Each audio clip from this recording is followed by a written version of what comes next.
Note to self, bring bifocals. I can't see anyone. But I have to read. That's right. That's you, right, John? I know, I have progressives, I just didn't think.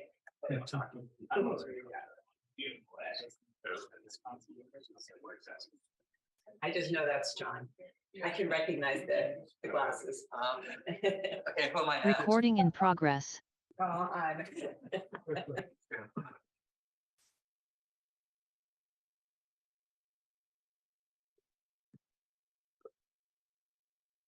Mr. Green, we can start now. Excellent. Thank you, Linda. Good morning, everybody. Happy New Year. Welcome to the Board of Investments meeting for Wednesday, January 11th. And I'm going to pass over to Linda, who has a few announcements. Thank you, Mr. Green. This meeting is being conducted as a virtual and an in-person meeting. So we'll do a roll call of the trustees to confirm attendance. Ms. Ginsburg. Here. Mr. David Green. Here. Mr. Santos.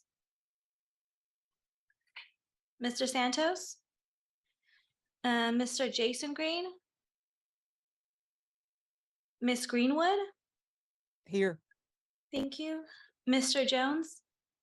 Here. Okay, Ms. Jones. Mr. Kelly. Ms. Sanchez. Here. Okay. Staff participating in the meeting include the following: CIO John Grable, CEO Santos Crayman, Chief Counsel Stephen Rice, DCEO Louis Lugo, Interim CFO Ted Granger, and Staff Counsel Jessica Rivas. We have several people from the Systems Division: Kathy Delano, Sami Bach, and Matt Barnes. Investment staff include Jude Perez, Esmeralda Del Bos, Jim Rice, Chris Wagner, Derek Kong, Pushpam Dane, Didi Acevedo, Cheryl Liu, and Calvin Chang. Consultants include Makita, Alborn, Stepstone. Trustees, please use the raise your hand option to be placed in the queue. At this time, we ask all meeting participants to mute their mics until you're ready to speak. And now we proceed with the agenda. Mr. Green. Great. Thanks a lot, Linda. So the bylaws say that the best looking trustee must oversee the ratification of, no, I'm just kidding. Yeah. So start with some humor. So the first item on the agenda is the ratification of the slate. The Board of Investments will approve the slate of officers under the board rotation policy, including the names of each officer. Is there a motion? I move the slate. Mr. Kelly made a motion. I move the slate. Second. Great. I heard Joe Kelly move it. I heard Patrick Jones second it. Terrific. Anybody else? Okay, great. We're ready. Ms. Ginsburg, Yes. Mr. David Green, Yes. Mr. Santos, Yes. Mr. Jason Green, Ms. Greenwood, Yes. Mr. Jones. Yes. Okay, Yes. I got it. Thank you. And Mr. Kelly. I'm very happy to vote yes on a slate that I believe includes the first woman as chair of the board in this organization's 50-year history of the Board of Investments. So congratulations, Mrs. Sanchez. Thank you. And Ms. Sanchez. Thank you, Mr. Kelly. Okay, Yes. the motion passes. Excellent. Congratulations, Chair Sanchez. The next item on the agenda is for the Joint Organizational Governance Committee. Do I hear a nomination for the board's elected JOGC member? I nominate Mrs. Jones. Okay, great. I'll second that. Terrific. There's been a motion and a second for Ms. Jones to join the JOGC. Okay, Ms. Ginsburg, Yes. Mr. David Green. Enthusiastic, yes? Thank you. Mr. Santos, Yes. Mr. Jason Green, Ms. Greenwood, Yes. Mr. Jones, Yes. Mr. Kelly, Yes. and Chair Sanchez. Chair Sanchez. Yes. Yes. Thank you. The motion Perfect. Sorry, was that me? That was it. Terrific. So unanimous on that vote as well. Congratulations, Ms. Jones. Excellent. I'm going to pass, Linda, that's all I have. I'm going to pass it over to Chair Sanchez. Did I miss any? For the audit. Thank you. And thank you, Mr. Green, and thank you to the trustees and to staff for their confidence. So moving on, we have the nomination of the audit committee, 3 trustees. I'll open it up to nominations. I nominate Ms. Sanchez, Chair Sanchez. Okay, I would second that. This is David Green. other nominations? We have 3, or do we vote them? Let's take all nominations Yeah. now. I'd like to nominate Ms. Jones. Second, I'll second that. Okay. And I'd like to nominate Mr. Jones. I'll second that. I'll second that. Jones. Jones squared. Right? Any other nominations? Any other nominations? Okay, we don't need to vote, right? Or we do some, no, yeah. Yeah, I declare the slate elected. Look at that. Okay, moving on to the approval of the minutes. I believe we have a correction on the minutes. yes. Yes, the minutes reflect the fact that we received and filed various evaluations by our consultants. But I had also requested in good of the order that we, the board be given opportunity in the future to participate in that evaluation process. So if we could just reflect good of the order on the minutes to reflect that, I would appreciate it. Okay. Do I have a motion to approve the minutes with that correction? I'll move. Thank you. I'll second that. This is David. I'll second that. Thank you. Okay, Ms. Ginsburg, Yes. Mr. David Green, Yes. Mr. Santos. yes, I'm not sure if Jason Green has joined the meeting. Ms. Greenwood, Yes. Mr. Jones, Yes. Mrs. Jones, Yes. Mr. Kelly, Yes. and Chair Sanchez. Yes. Okay. That's me. The motion passes unanimously. Okay, moving on. Do we have any public comment? We do not. Okay, so then we'll go on to the executive update. We'll begin with the Chief Executive Officer's report. Mr. Kryman. Yes, thank you, Chair Sanchez, and congratulations to all the new board officials and board members. I do want to welcome Jason Green to the Board of Investments. I know that he was at the Board of Retirement meeting, and so I just wanted to say thank you for your continued interest in LACERA, and we look forward to working with you. I do want to just highlight a couple of items. The strategic planning process is ongoing. We intend on presenting a draft of the strategic plan at the board offsite in February, the Board of Retirement offsite. And so I welcome all of the Board of Investment trustees to join us and participate in that meeting. So that particular plan has been worked through the organization at many levels of the organization. We've had a steering committee made up of trustees as well as members of my staff and myself. So we're looking forward to that interaction with the board about the strategic plan. So the board offsite, again, we haven't finalized the location, but we intend on having that sometime in late February. You've seen some changes to the boardroom. We're now using one meeting as our primary platform for conducting meetings. And so I want to congratulate Bonnie and Linda and the Kathy and her team for rolling that out. And we're hopeful that this particular tool will make things a lot easier for you all. I did want to mention that the member call center, we have had a large interest in in-person meetings. We have started to offer more in-person meetings. We started that last week. And so we have a no-show rate of about 20% right now. And so we're increasing the number of appointments by about 25%. Hopefully it'll all balance out. There may be a possibility that there will be a little bit of wait time for some of the members when they do arrive, but we're monitoring that very, very closely. did also want to let you know that on Saturdays, we are offering virtual counseling sessions as well for our members. And so those have been placed on the appointment calendar. We usually place it early in the morning, and usually 4 to 5 hours later, they're completely booked. And so there's a lot of interest in virtual as well as in-person appointments. In terms of our filling vacancies in the investment division, we continue to work with Mr. Grable and his team. They're continuing to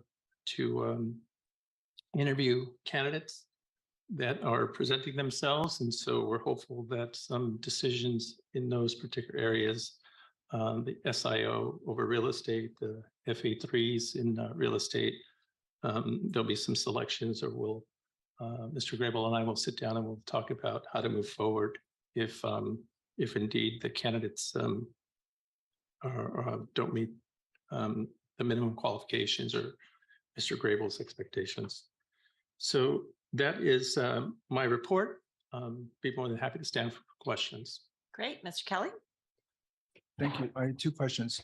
In terms of the retirement counseling, have you ever thought, or have you ever done mass counseling at specific departments? For example, do you pick like the third Monday of a month and go to Public Works or Reg Rec, or just campuses that have a large number of employees? And I do know that in the past it has been done.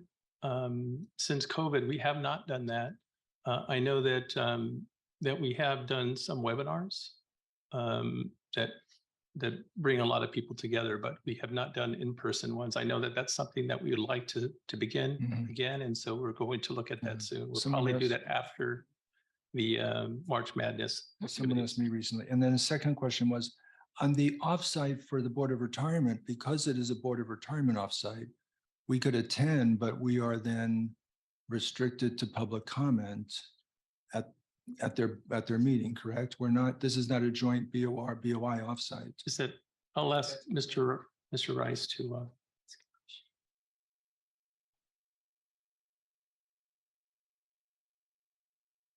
Yes, Mr. Kelly, unless it's noticed as a joint meeting, the BOI members would be attending as members of the public. And it's not a joint meeting. Well, it could be and I believe in the past, sometimes offsites have been noticed as joint meetings just simply to address this issue. I would ask if the strategic plan is a topic, that it be a joint meeting so that we could, at the BOI, participate in the discussion.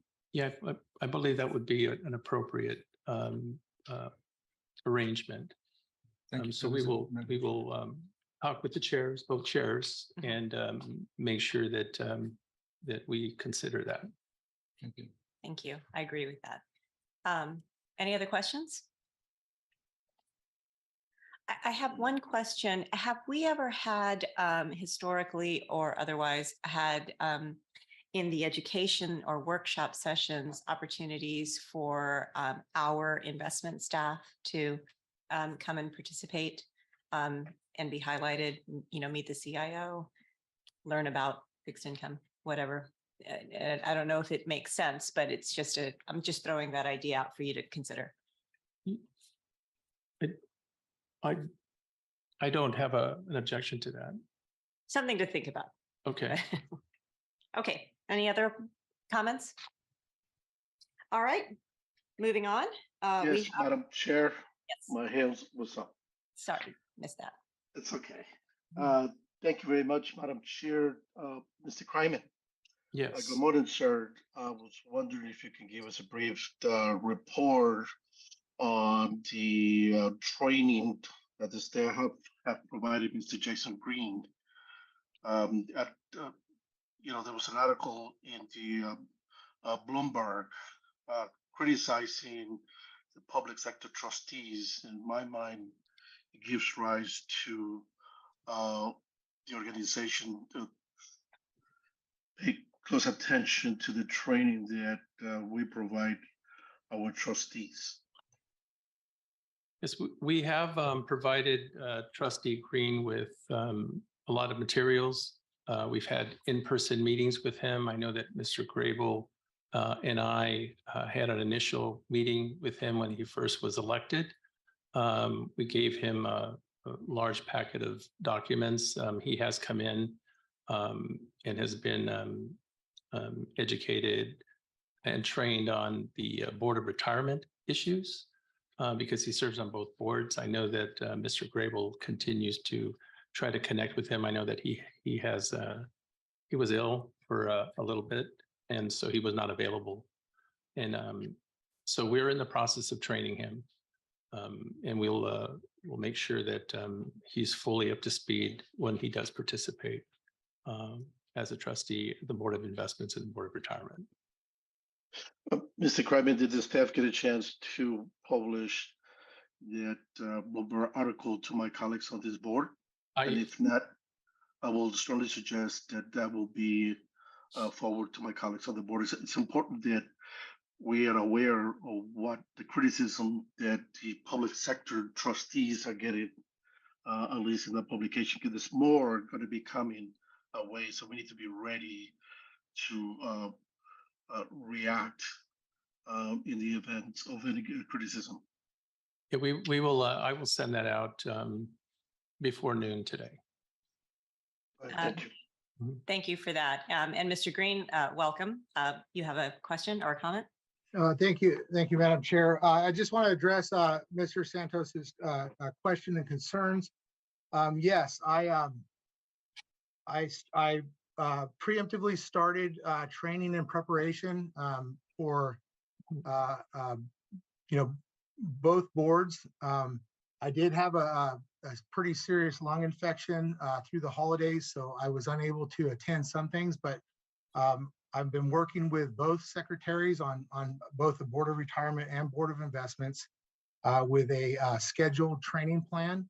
And I understand not only it is my duty to get trained, it's my obligation, but I'm also, it's also in my character to do it. I want to do the best job I can here. So I just want to ensure that and provide confidence to this board and to the membership that I'm going to do what I need to do to get up to speed as soon as possible. Thank you, Mr. Green. We appreciate it. And it will be the first year will be like drinking from a fire hose, as we discussed with other trustees. But we thank you for your enthusiasm and proactiveness. Any other comments? Yeah, one more comment on that issue. Yes. Yeah, Mr. Kryman, make sure that Mr. Green is informed of the different conferences that he should attend. In particular, the soccer's conference. I'm talking about investment related issues, like the soccer conference in I believe it's July through Berkeley, and also the school in Pennsylvania. So I think it's important that he be aware and assist in getting the training. I appreciate Mr. Green's comments, but I'm going to lay that on the feet of the staff, particularly the CEO, because that is the duty of the staff to make sure that we all properly trained and we have all the resources available to get Mr. Green up to speed. Yeah, Thank you. I completely agree. And I know that Mr. Green and we have talked about jointly participating in those meetings. So either the Berkeley courses or the Wharton School. So we will complete that. Yeah, I'm attending the INSPERS at the end of the month, and I plan on attending the CPERS when scheduled, and I am going to go to Wharton. So all those things are already on the docket for me. Super. Thank you. Ms. Jones? Good morning. I just wanted to echo the Vice Chair's recommendation, but to ask maybe to take it a step further and maybe sit down with some of us, and specifically myself, just to continue the education process. I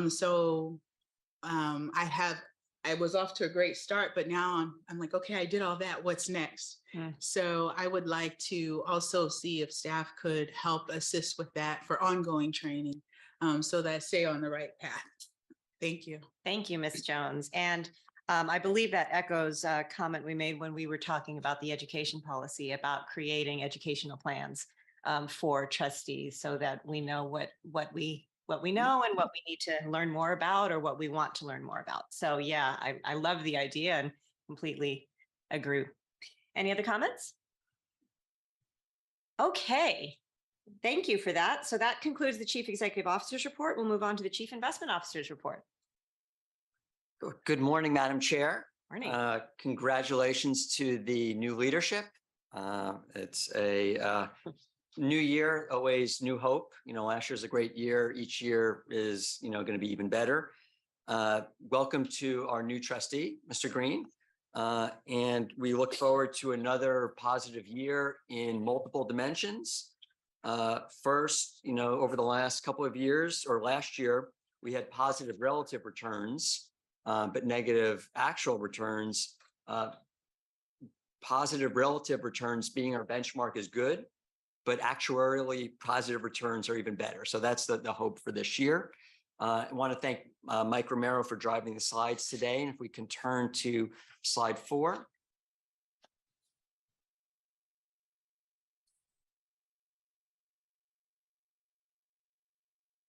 Thank you. So maybe we can have, I guess you probably shouldn't do this in a public board meeting, but maybe a collective hiss or a good riddance to the 2022 capital markets as represented on this slide, because this is the global market performance as of 12/31/22. As we can see, yes, boo hiss. Global equity was down 18.4%. Investment grade fixed income was down 13%. And the combination of those two made for a terrible year for 60/40 or 40/60 or any combination thereof. And maybe the major takeaway for me relates to fixed income, which can be seen in the bottom right, the Barclays US Aggregate Bond Index, that the price declines are indicative of higher yields. As yields increase, the cost of capital increases. And higher cost of capital has major implications across the portfolio, across all asset categories. And we may see some of these implications play out this year in terms of performance, in terms of individual recommendations, but also as we develop our capital market assumptions later this year for our periodic asset allocation study. Because beginning in July, we're going to start that triennial process. It's hard to believe we just, legged into our new asset allocation and we're starting over again. But it's really important as capital markets evolve and have evolved. If we can turn to slide 9, please, Mike. So slide 9 shows the results for November. The fund balance was $71.3 billion. December was a very tough month, as we just saw, but we're likely, as of today, when I looked at the flash report this morning, back over 71 billion. So we've recovered, it looks like, our December losses. The month of November was up 3.7% net.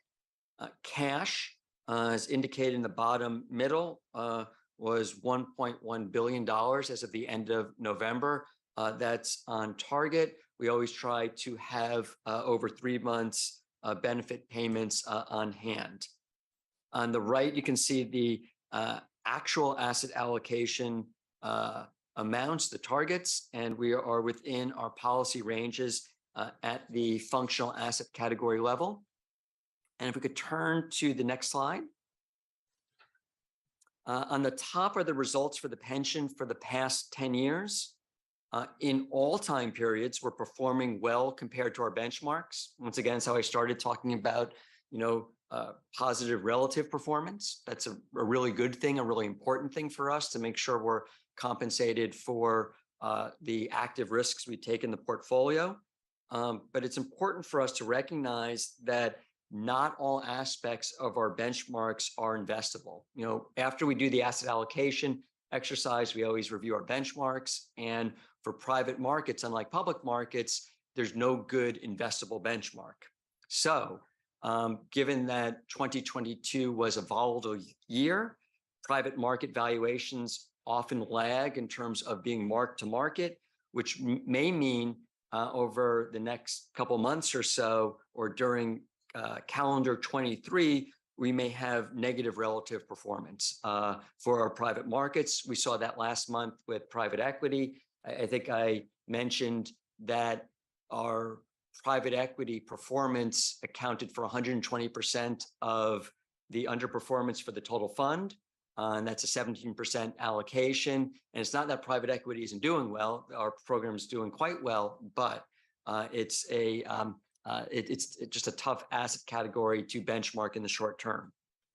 As we can see further down on this page, still focusing on the pension, the top part, at the asset category level, we're doing well compared to benchmarks. Real assets, however, is underperforming its benchmark. Recently, natural resources and infrastructure has been underperforming, and we'll have on a quarterly basis, when we publish the quarterly performance report, there'll be more detail about how the individual portfolios are performing. On the bottom is the OPEB trust. The net asset value as of the end of November is 2.6 billion. The fund was up 5.3% for the month of November, recognizing that it has more public market exposure. Beginning in 2023, we'll begin making illiquid investments in this portfolio. So if we can turn to slide 12. John, quick question for you. As it relates to our private investments, while our concentration is towards 17% now, historically, have you had a chance to look at other plans, where there was a great financial crisis or what have you, where you might have had a significant markdown in those areas?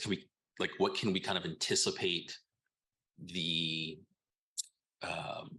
that asset class kind of doing over the next couple of years to our overall performance? Can you kind of give us a sense because everybody got excited about private equity, obviously, because it was generating significant returns. So I imagine there are a bunch of plans that have it now that didn't used to have it at quite the weight back then. But do we have some kind of idea how it behaves during these kind of markdown periods? Sure. And Madam Chair, Mr. Jones, I would say that the answer depends, as it always depends, but I would say that the biggest driver of the marks in private markets are the recovery. So to the extent, or the duration of a downturn, to the extent there is a protracted downturn, it may take longer for private markets to recover. To the extent it's a snapback like we saw in 2020, that basically the markets, in effect, private markets kept going up.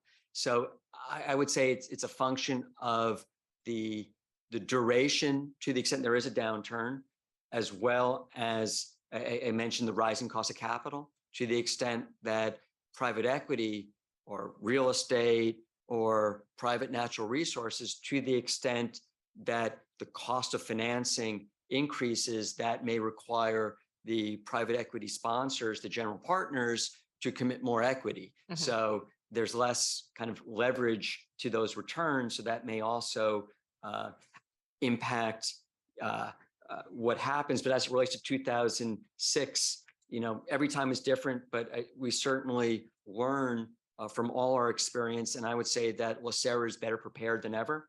We have better embraced technology than ever. We have better portfolio insight than ever.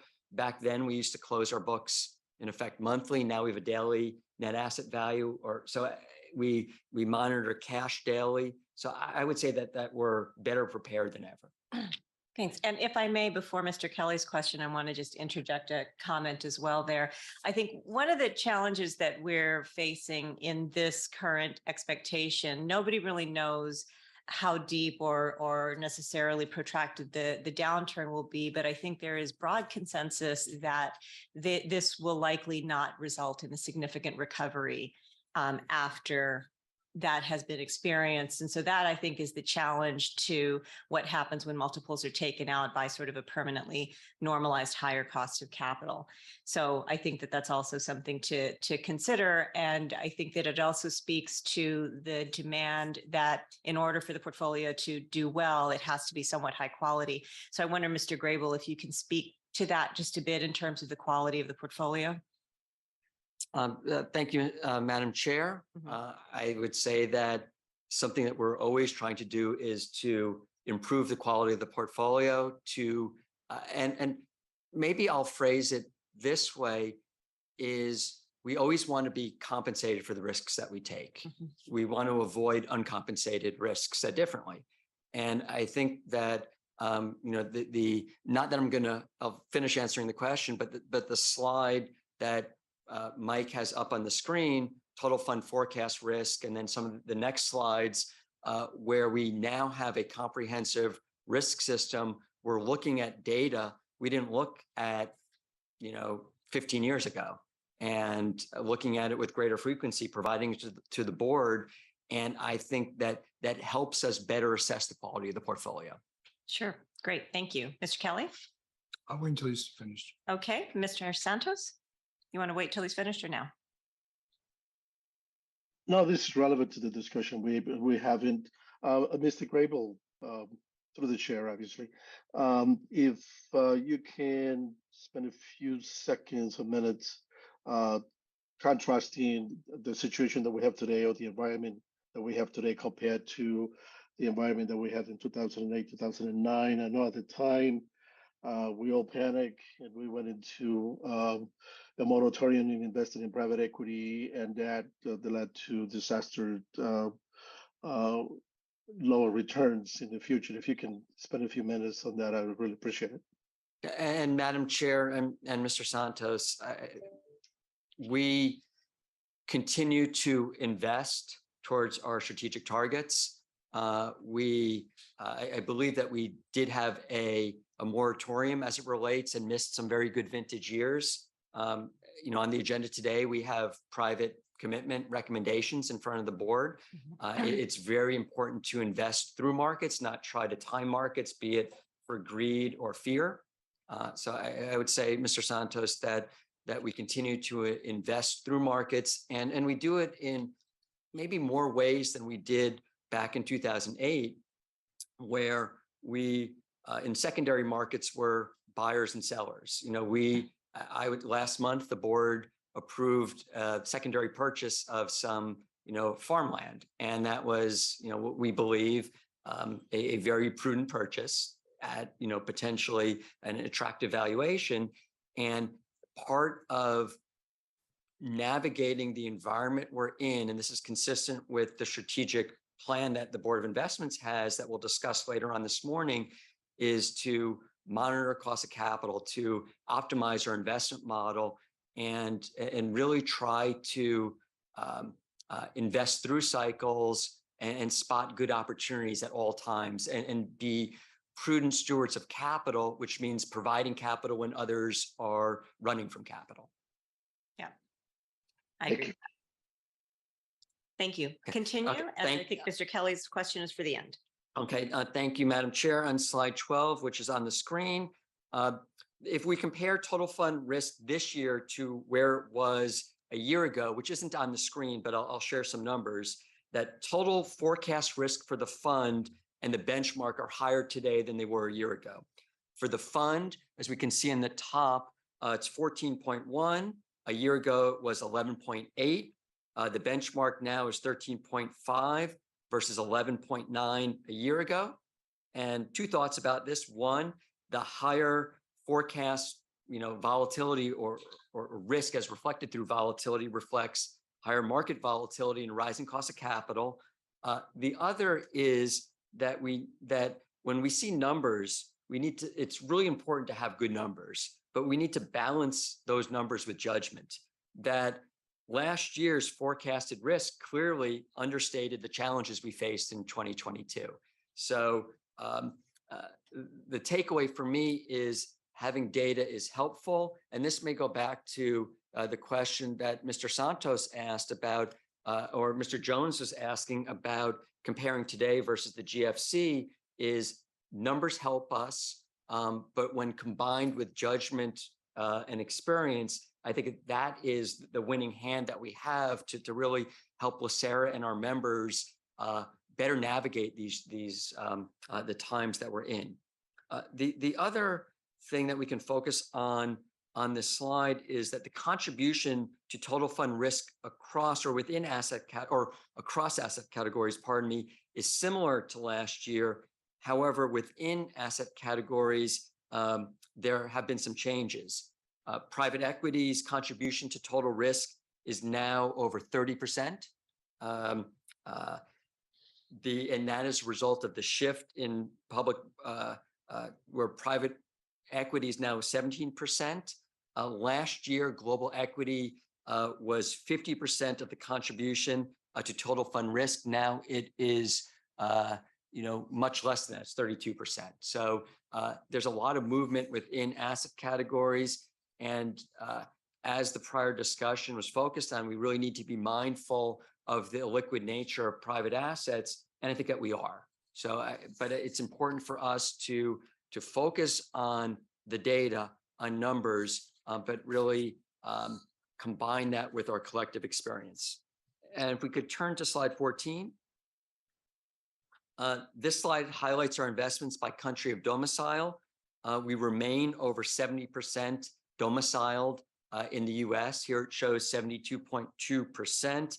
And that's despite lots of movements in the total fund numerator and denominator. But this, once again, I know that this is an area of focus that the board frequently asks questions on and that we do discuss in offsites. And the last slide I'll cover is slide 18. And quickly note on the upper right that our overlay and hedging programs are working. We've had meaningful inception to date gains across both our currency hedge, where that's showing inception to date gain of 1.5 billion. 1.5 billion, pays a lot of benefits. Our cash and rebalance overlay, and it's a much newer program, has generated close to $300 million in gains. Once again, that is material. And it's important to recognize that these programs are designed to limit active risk and maintain better adherence to our strategic asset allocation targets. They're not meant or designed to create gains, but they are. They're really designed to limit volatility. But they're working quite nicely. And with that, Madam Chair, I'm happy to pause for questions. Great. Mr. Kelly has been very patient. Thank you. About 6 or 9 months ago, I raised the question of whether or not uninvested cash was considered to be public funds under California statute. And the benefit to that is that if the answer is yes, the banks that hold that cash have to collateralize it, so it's more safe, if you will. And Mr. Rice had led a legal determination that came back with yes, it was. How is that going in terms of putting that legal determination into operation?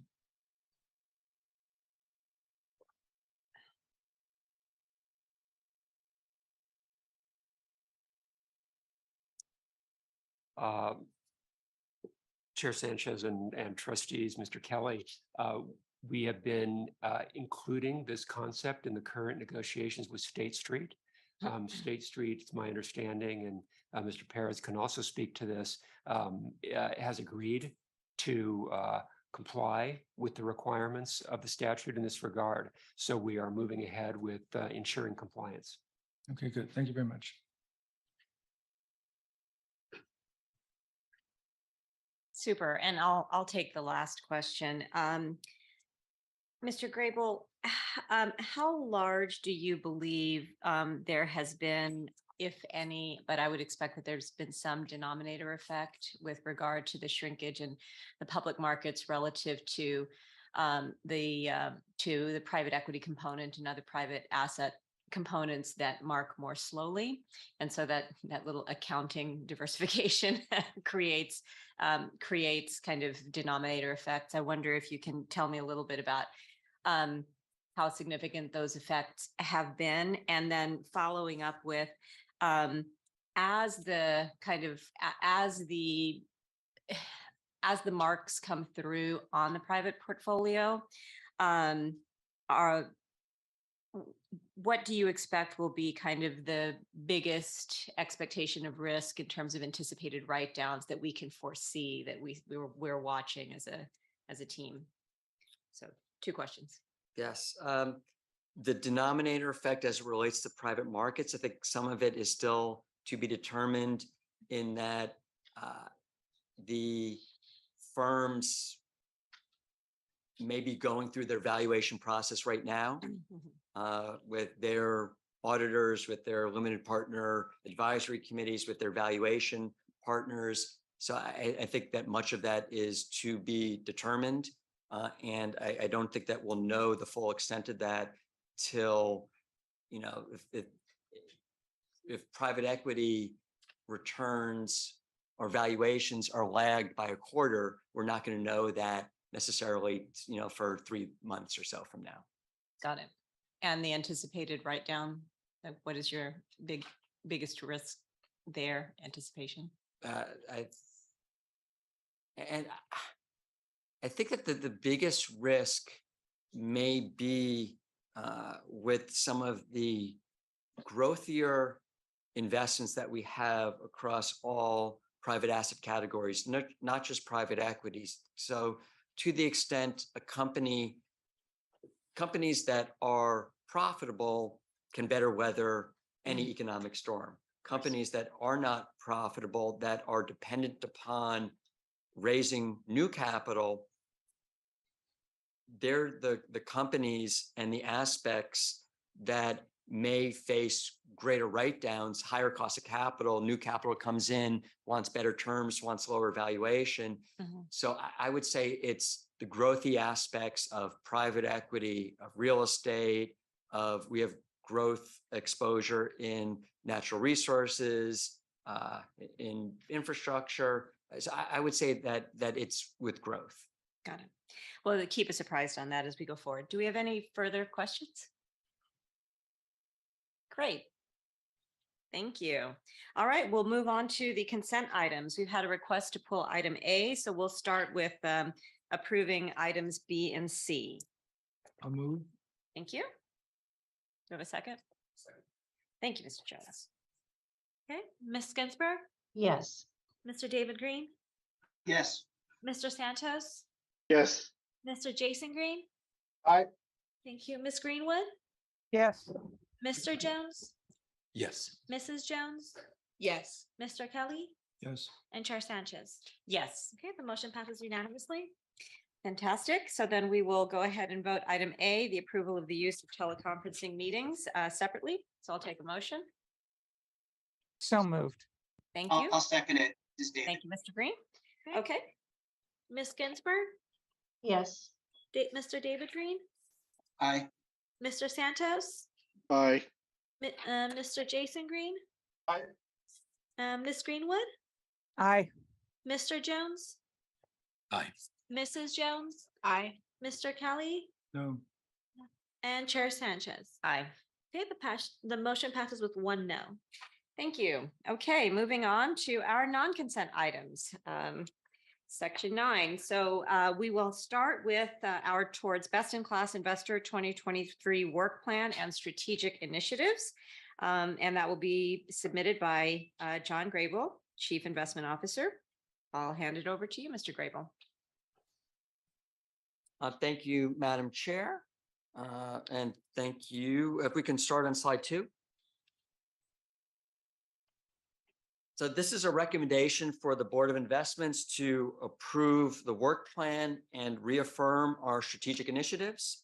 It's a reminder that the Board of Investments approved the strategic initiatives entitled Allocator to Best-in-Class Investor last year. That was after a thorough process at board meetings, at offsites, which is based upon prior year's board meetings and offsites, but it led to that decision by the board. The work plan that is included in here, most, if not well, a supermajority at least, of which are items that are follow-ups or predetermined based upon Board of Investment policies and prior decisions and actions. The perspective of that is that we begin each year, and I say this every year, with much of the agenda, already spoken for, based upon the deliberative process and policies that the board has. Notwithstanding that, the work plan is a constructive tool, as detailed on the slide. It provides visibility and prominence to board actions. It creates a cohesive plan for decisions made by the Board of Investments at prior meetings and offsites. And something that is important to all of us is that it allows us to marshal our scarce resources, critical human capital, towards these items. Yet, and we certainly saw this, over the past couple of years, in particular, 2020, where a month or so after the board approved this, we all started working from home. So this plan, allows us to remain flexible and adaptable. If we can turn to slide 3, we have presented work plans to the Board of Investments since 2020. And at the 2019 offsite, we tackled the first iteration of our strategic plan, which led to Vision 2020. And as I just mentioned, Vision 2020 had absolutely no vision to it, in the sense of it was, right going into a pandemic. However, that plan did identify 4 strategic pillars: operations, investment model, stewardship, and influence on fees. In 2021, that was updated, and we added Tide. So there were 5 pillars. And in 2022, the work plan towards best-in-class investor was the strategic framework that was approved by the board, the 5 initiatives. This year, once again, we are asking the Board of Investments to reaffirm towards best-in-class investor, and recognizing that it's important for us to assess and discuss our strategic initiatives, but we don't want to change them every year. So going to the next slide, this slide reviews our strategic rubric. Last year, we began including this graphic in all Board of Investment recommendations to really identify connections between recommended actions and this plan. So starting on the top, it really is what's defined in our investment policy statement, much of which is defined in statute, but it's really how we manage the $71+ billion to fulfill LACERA's mission to members. Going down this slide, the overlapping circles in the middle are the interplay between return enhancement, risk reduction, and liquidity optimization. Also, that's articulated in our investment policy statement. But as the arrow shows, given what's on lots of LACERA collateral communications, that really is how we produce, protect, and provide the promised benefits.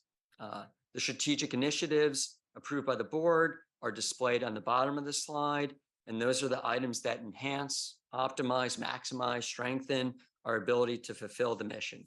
And if we go to the next section, beginning on slide 5, this slide in many ways is meant to reflect or illustrate our mindset, that it's that one of continuous improvement, that as I think is in green in the upper left, the word journey is highlighted, that we should always be aspirational, that the best, is always in front of us. So we'll begin this review on the next slide, discussing enhancing operational effectiveness. So on the top of this slide, and for the next 5 or so, is the strategic initiative. In this case, in the upper left, enhance operational effectiveness. The objective, which is from what was approved last year, is right next to that. In this case, it begins with to maximize the efficiency of our resources, internal and external, human and technology. As an aside, much of that is reflected in the updated investment beliefs that the board approved last month. And this slide and the next several will talk a bit about our progress and some aspirations. As it relates to progress over the past year, we've made good progress, I believe. Risk analytics is one example. Single investor vehicles or dedicated managed accounts are also cited. And that really, as it relates to enhancing operational effectiveness, that gives us much better transparency into the portfolio. Some areas for future focus include investment and operational due diligence. This may go back to some of the questions that trustees asked during the CIO report, and comparing today or tomorrow to the GFC. The portfolio is more complex, requires improved underwriting capabilities. Part of this aspiration is a function of people. We always need to develop our capabilities, and kind of orienting our focus on continuously better investment and operational due diligence is critical. It's of paramount importance. Technology is also identified aspirationally. We had a session back at the September offsite focused on the increased use of technology in the portfolio. We need to continue to use technology as a tool to better understand our exposures and to drive risk-adjusted returns. And I believe that the chair asked a question, so maybe I'll quote myself, in that part of what's said aspirationally is avoid uncompensated complexity. So maybe if we say something enough times, you know, it becomes part of it becomes a mantra or something for us. But this is consistent with our updated investment beliefs, and avoiding uncompensated complexity really depends upon, you know, technology and people and all of us. So moving to the investment model. Yep. All right, there you go, green. Sorry about that. Just in here, there's not kind of a, and I don't recall from my review of it over the last couple of days, an explicit thing around the human capital piece. And I know we've talked about that at the retreat and how we feel it's important to make sure we're getting the resources. It's partly risk management. It's also partly aspirational to some of the advanced things there. Was it kind of a benign oversight that it's not more explicit, or I just know that it's perhaps in elevating the visibility, it might be helpful to include that in terms of that operational piece, so that we're kind of all being mindful of that at the same time. Mr. Jones, absolutely. I think that it wasn't included or excluded intentionally. It is a key focus. I think that we obviously try to optimize the output, the outcomes for the portfolios based upon the team that we have. I don't think that we're missing or leaving exposing ourselves to unnecessary risks. However, I think that the board approved a budget, and the budget includes, you know, a certain number of people, and having more people, I think, makes us better at our craft. So yes. So can I proceed, Madam Chair? Or? Yes, and I have a thought, and I think probably now is the time to make it. One thing that might also you might consider as part of your thinking, you do it inherently, I see it all the time, but you don't express it, which is that you are very reflective. You're constantly learning. And I think that from our perspective as a board, lessons learned, not every investment goes right, and we learn from those opportunities. Those are opportunities to learn. I think that being deliberate in that reflection and sort of highlighting what went wrong so that it becomes an institutional learning experience. I think that might also be something to consider within your strategic initiatives. I don't know where it would go, and I leave it to you to think about. But I think that for the board, it is very helpful as a journey, as a learning journey. Thanks. Thank you, Madam Chair. And I think that I have a good example on this slide of us being deliberate and lessons learned. So this slide and this pillar of the work plan and strategic initiatives talks about optimizing our investment model. As it relates to progress, this year we expanded our co-investment program. We made our first co-investments in real assets. We learned from the private equity co-investment program, which isn't the example I was going to give based upon, Madam Chair, based upon the comment. Other progress relates to our emerging manager program. We crafted some revenue sharing relationships with some new emerging hedge fund firms. So the takeaway for us is when they do well, we do well. And I think that's a really exciting evolution of our programs. But maybe the example about us as an organization having lessons learned relates to under progress completed analysis of internal asset management for public markets. There we demonstrated prudence and caution above ego by saying now may not be the right time, that the costs, may be higher than potentially than the benefits, direct and indirect. And that was something that was shared with the board, that we not walked back, but we went through a deliberative process, and that may be an example. But I think the point is well taken of how to better share lessons with the board. As it relates to aspirations, and this relates maybe to Mr. Jones's comment about how we're really amplifying our internal resources, even when we're short resources. And a big element of that is evolving our internal staff investment committees.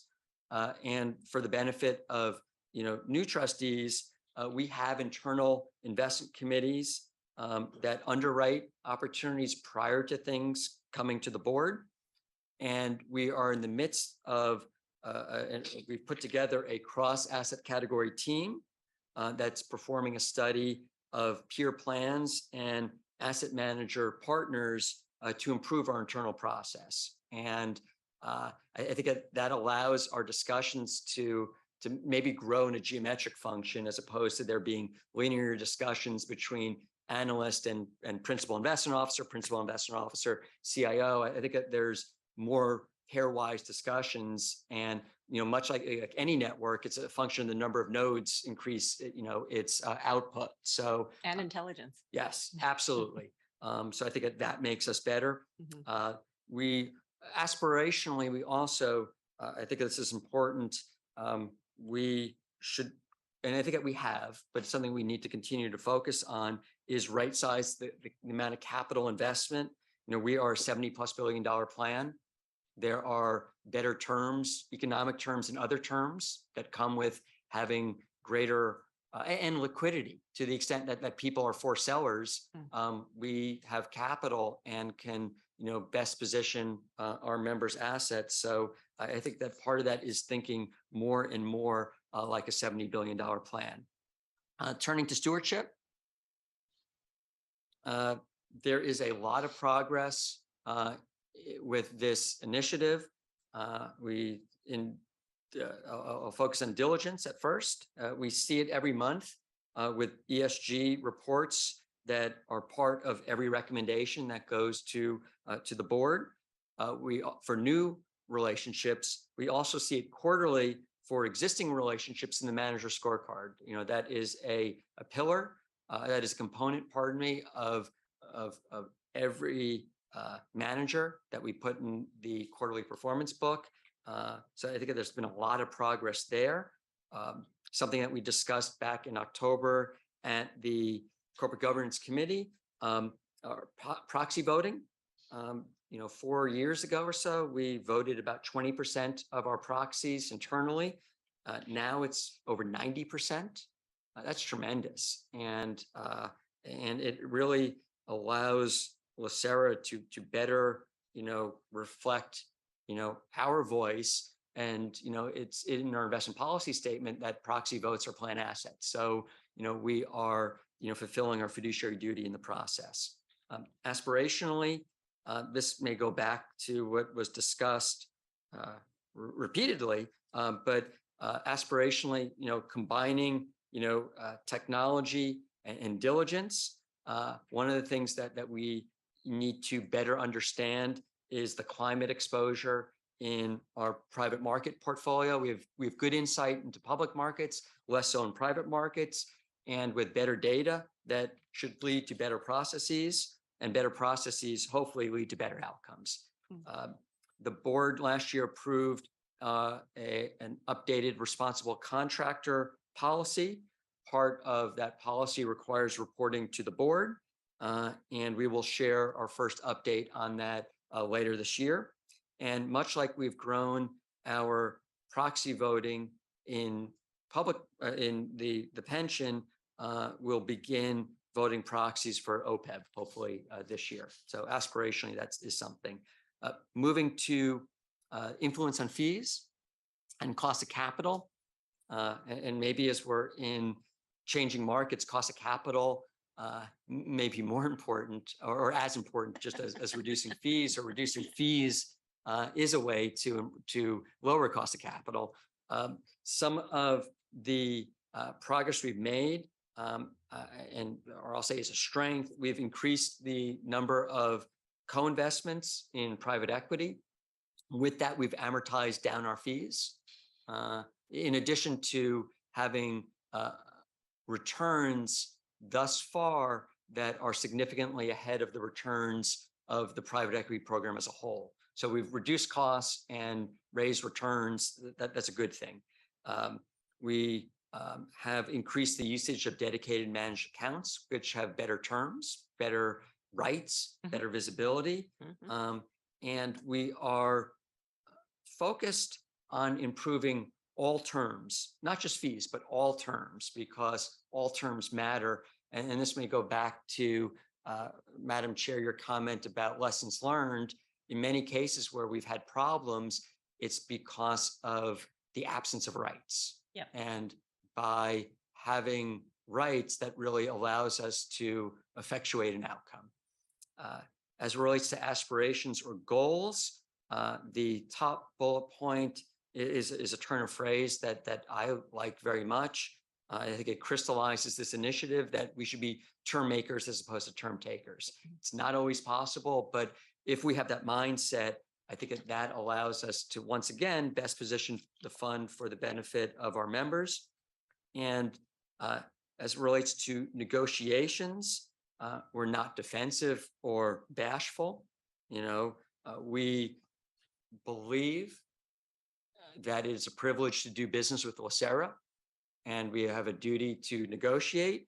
And an example of that is not on here, but I'll give credit to our credit team, where the team put forward a term sheet that these are the terms that LACERA expects if you want to do business with us. And we share that up front with prospective partners, as opposed to negotiate after the fact. It really is a strength and a good way to establish that it is a privilege to do business with us. These are our terms, and the market accepts those terms. So I think that may be progress and aspirations, but it's something that is important to us. And the last initiative that I'll cover is Tide. Mr. Kelly, is your question for now or after? I'll ask it now. So I think it was 6 months before we went into lockdown. I had gone with a friend to a clothing manufacturer in downtown LA, Reformation, I think it was called.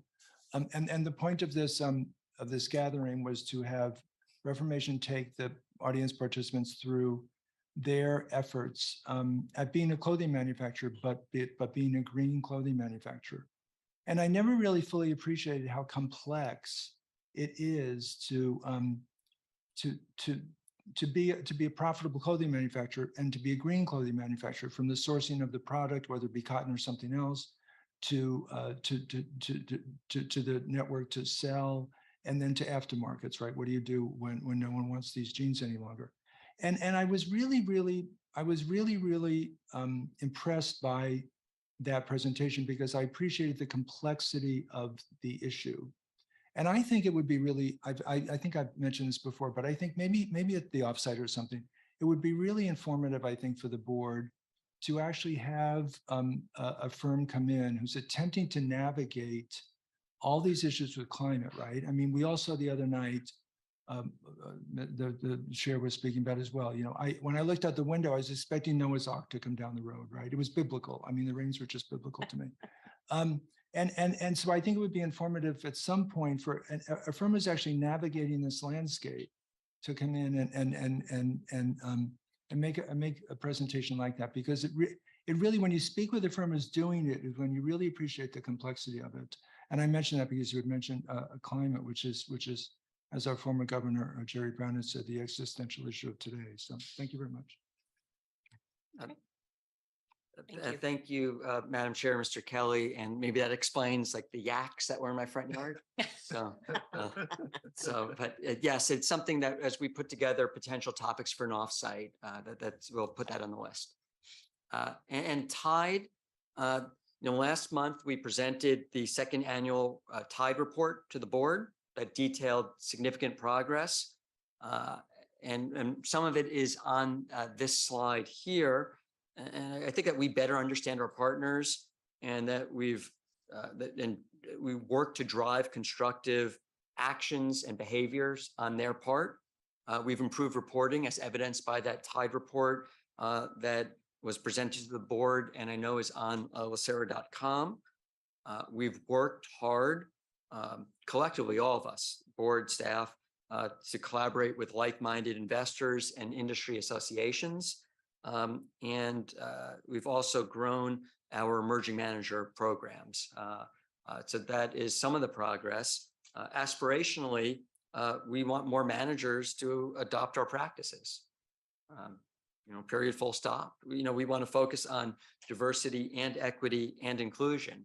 I think that many partners, will pay us lip service and they'll, focus on ors as opposed to ands. It's an and, A-N-D, and.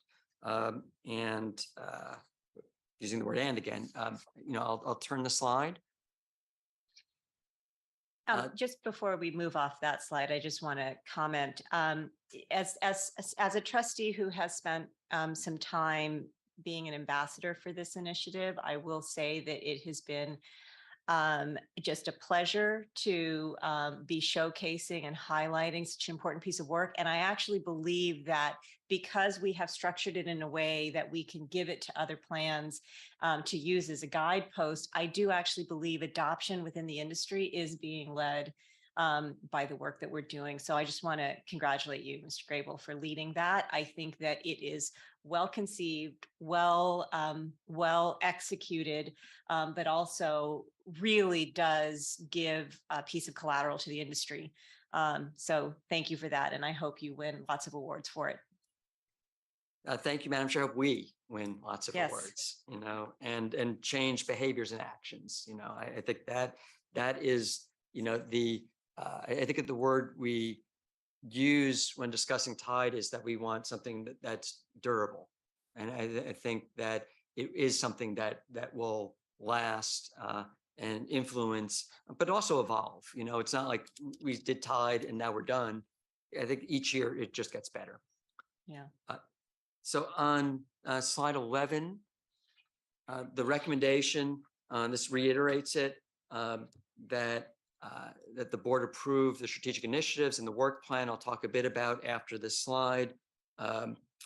This, as was discussed during the CEO report, can be an input to the broader LACERA strategic planning exercise. And the work plan is in the appendix. And once again, that allows for adaptability as warranted. And we can begin that discussion on slide 13. Ms. Jones, question now or later?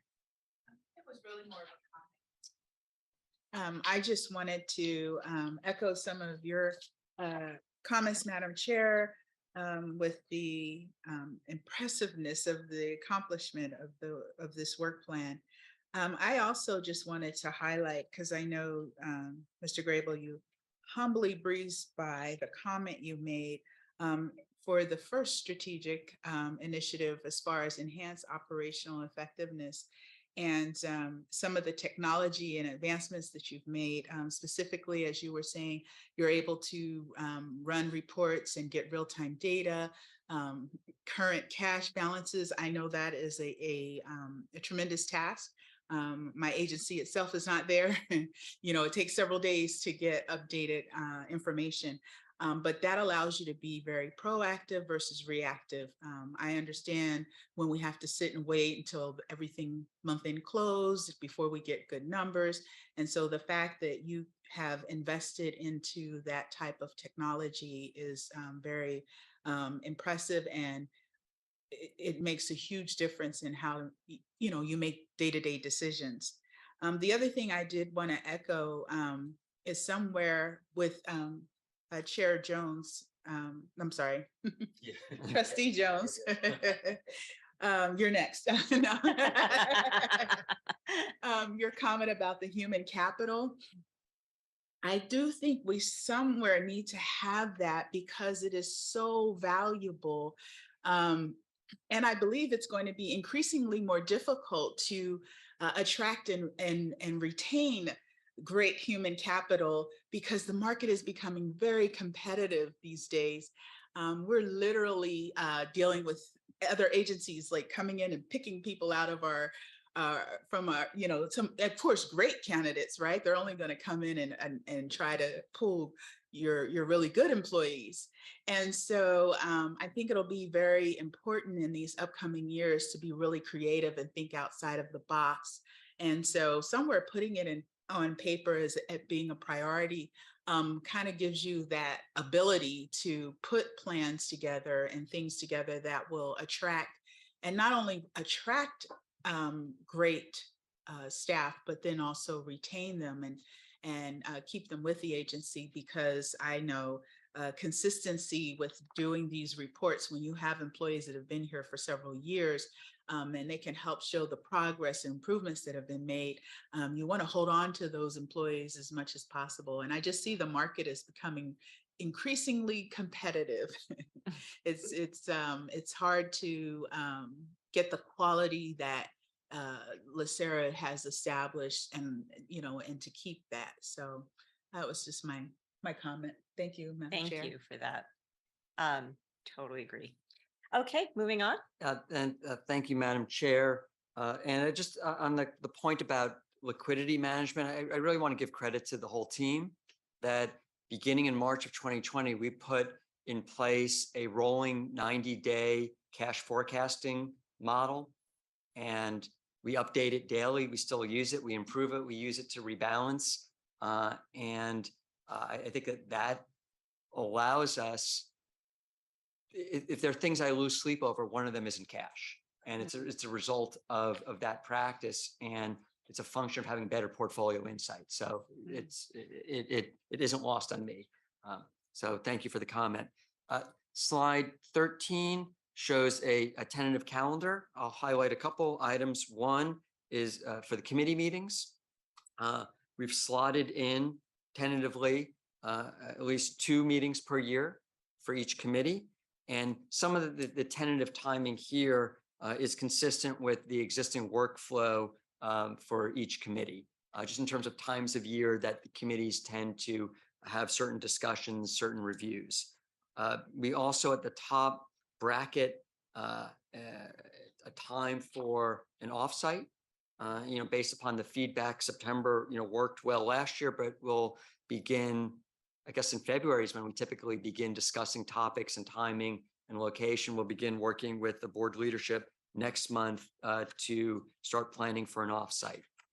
And then if we turn to the next slide, this slide and the next three, in addition to having some nice kind of marbling kind of graphics on it, is a preliminary calendar. Designed this to within an Yes. inch of its life. Yes. And I'll flag several items. One, in July, we'll begin our triennial asset allocation review. And we typically will have an item each month, probably till the following May, tentatively, when we try to have a recommendation in front of the board for potential updates to the asset allocation.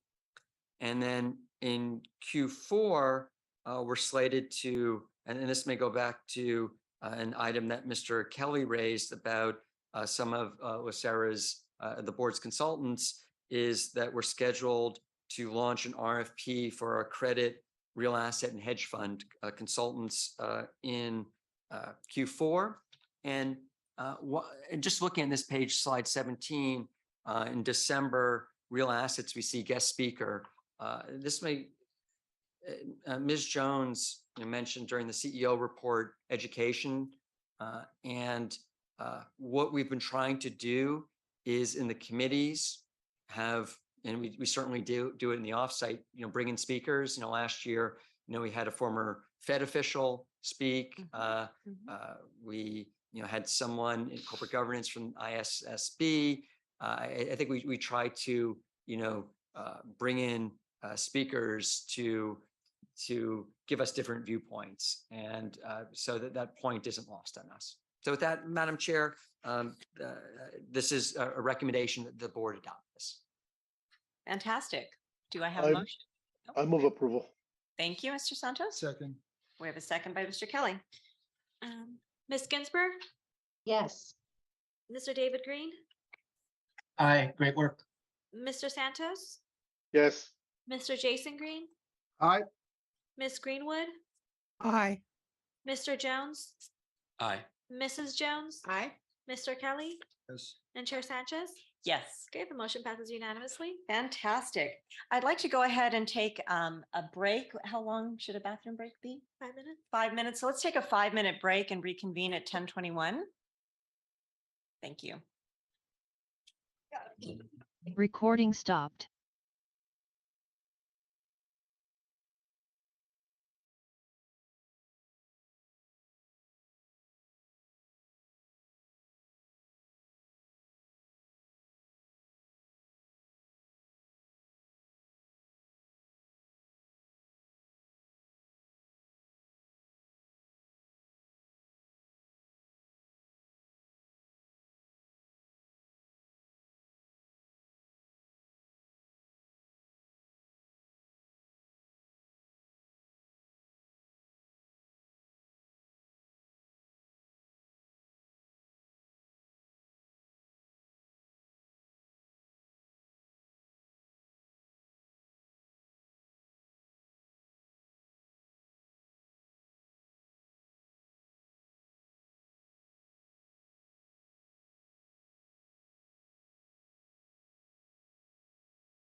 All right, so still on section 9. We are moving on to item B, OPEB Master Trust Investment Beliefs and Recommendations. Recommendation is submitted by Jude Perez, Principal Investment Officer, and Esmeralda Del Bosque, Acting Principal Investment Officer, to adopt the LACERA Pension Investment Beliefs approved at the December 14th, 2022 meeting. Do we have a presentation or? Just some brief comments, Chair. Great. Good morning, Chair Sanchez. Congratulations and trustees to your new posts. It's good to see you in person in the new year.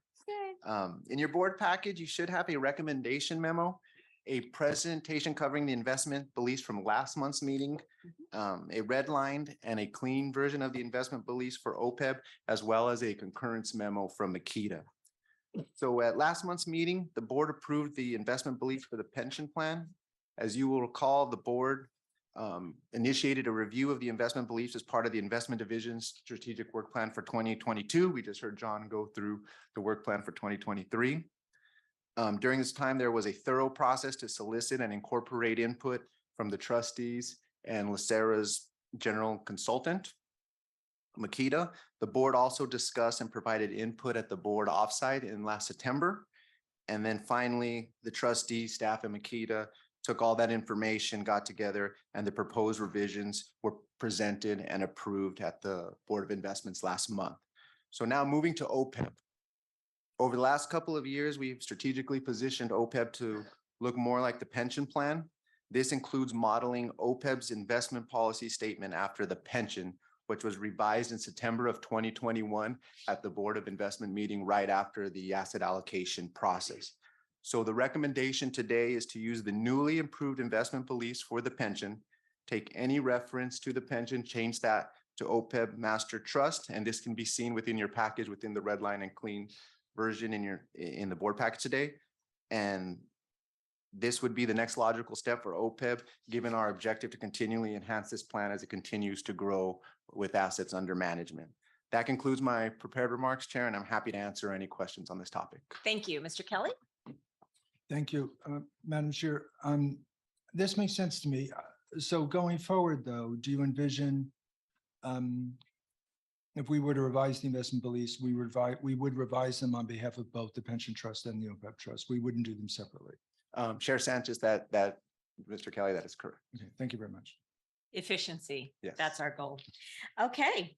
Any other questions or comments? Oh, we do. That's Ms. Jones. Oh, I just had a quick question. Is there a reason to have them separate? Chair Sanchez, Trustee Jones, they're two separate plans. So we have fiduciary duty to both plans and should be handled separately. I will move the item. Great. Thank you, Mr. Santos.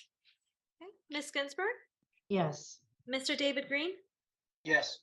Mr. Santos, Yes. Mr. Jason Green, Aye.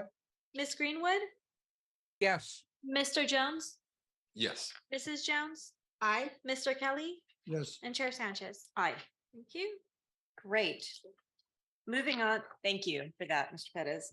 Moving on to item C, AB 2449, teleconferencing meeting procedures. Mr. Rice, I believe you're going to give us some background on this. Yes, good morning, Chair Sanchez and trustees. I've provided you with a detailed memo on this statute, but I'll take a few minutes to crystallize the issues and summarize the major points. AB 2449 is legislation effective on January 1st, 2023 that creates a new ability for a limited number of trustees to participate in meetings by teleconference. However, there are a number of conditions in the statute, and I'll highlight 5 of them that are particularly important to keep in mind. First of all, in order for anyone to participate by teleconference under this method, there must be a quorum physically present in the notice location, which would generally be Pasadena. For our offsites, it would have to be in the offsite location. So without a quorum physically present, the ability to teleconference under this legislation does not exist.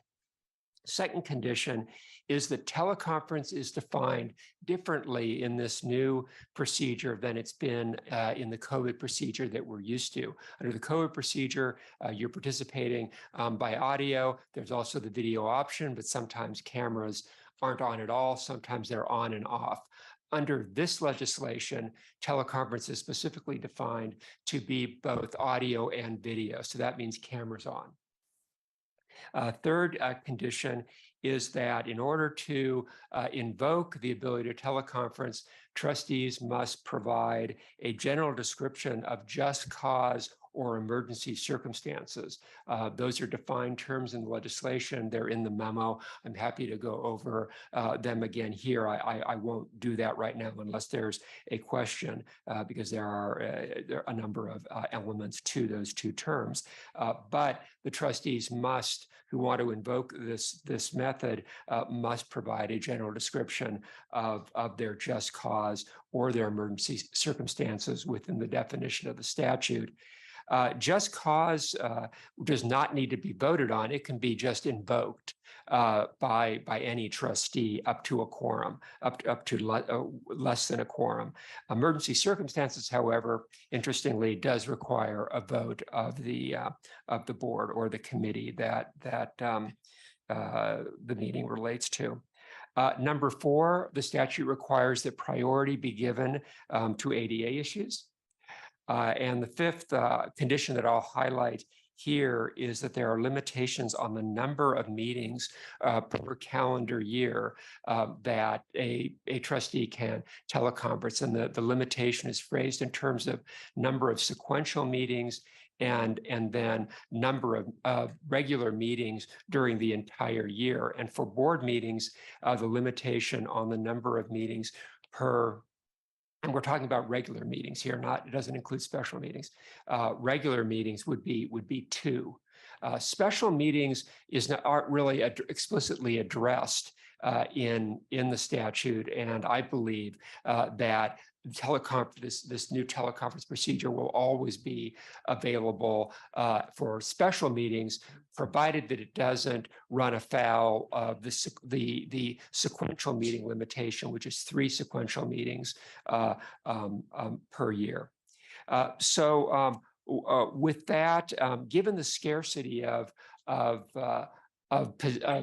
positions, and you can't have more than 4 trustees on this board participating by teleconference, it seemed prudent that the board adopt a policy to allocate those scarce positions. And there are 4 suggestions in the memo, and we seek your guidance here today so that we can come back next month with a policy. As a practical matter, this issue is not relevant to this board and its committees until the March meetings. The reason being that the boards acted back in September to provide that the boards will be utilizing the COVID teleconference procedure until the end of February, when, if Governor Newsom sticks to what he's previously stated, the COVID emergency will end, and therefore the ability to have COVID teleconferences will also end. A final comment is that the Board of Retirement did consider this issue last week and chose option 2, which is the first come, first served approach, with the caveat that the chair will provide oversight, ensure ADA compliance, and address any other concerns that may come up in making allocations. With that, I'm happy to entertain questions and comments and get your direction in preparing a policy to bring back to you next month. Okay, so the goal today is just to give you direction then. So we will not be taking a vote after this. So do we have any comments on this? I would move option 2. Okay. I do have a comment, Yes. Madam Chair. Mm-hmm. So my comment with option 2, I'm fine with it. But the last statement does say there is a disadvantage because it doesn't consider the relative merit of the request. And I just think there should be some discretion that if last minute someone has an extreme emergency, that be considered, just because they didn't get their request in early enough because It was happened. unforeseen. Yes, Mhm. yes. So I don't know if trustees are open to some flexibility there where, someone that had a more urgent matter could at least reach out to the other trustees to see if there's a compromise that could be met. Chair Sanchez and Trustee Jones, that issue is addressed if the board takes the Board of Retirement approach, which is first come, first served, but chair oversight to, again, ensure the ADA compliance and also address concerns. There can't be a serial meeting to address this issue. So it always has to happen either with staff or within less than a quorum. And it seems that, again, the Board of Retirement determined that the chair oversight would accommodate the concern that you're raising, as well as any other unusual circumstances that might arise.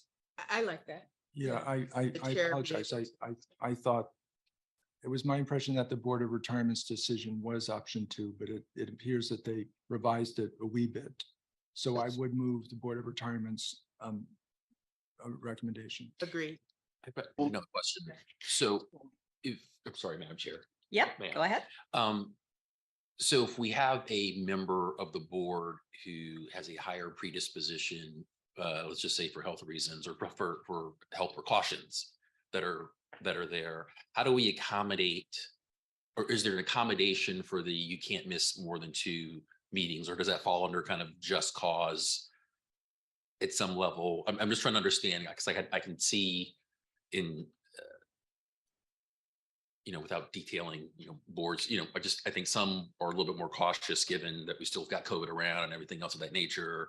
But how do we make sure we accommodate Health them issues. as well in the flow of the apportionment that you're The recommending? statute limits the accommodations that can be provided to 3 consecutive meetings per calendar year and no more than, in the case of this board, 2 regular meetings per year. I totally So there may be circumstances when if somebody just doesn't want to attend a meeting because they have exceeded the limit, they are going to have to make the decision to either not attend the meeting at all or come in and be personally present.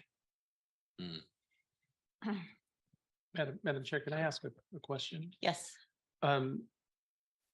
This, Mr. Rice, an individual, a trustee can still attend a meeting remotely if they post their location, correct? Yeah, So- so this does not foreclose the traditional Brown Act method, which is the noticing of their location, whether it be their home or wherever they are. It has to be publicly noticed. The location has to be open to the public. So there are some additional burdens. And in that particular And ADA accessible.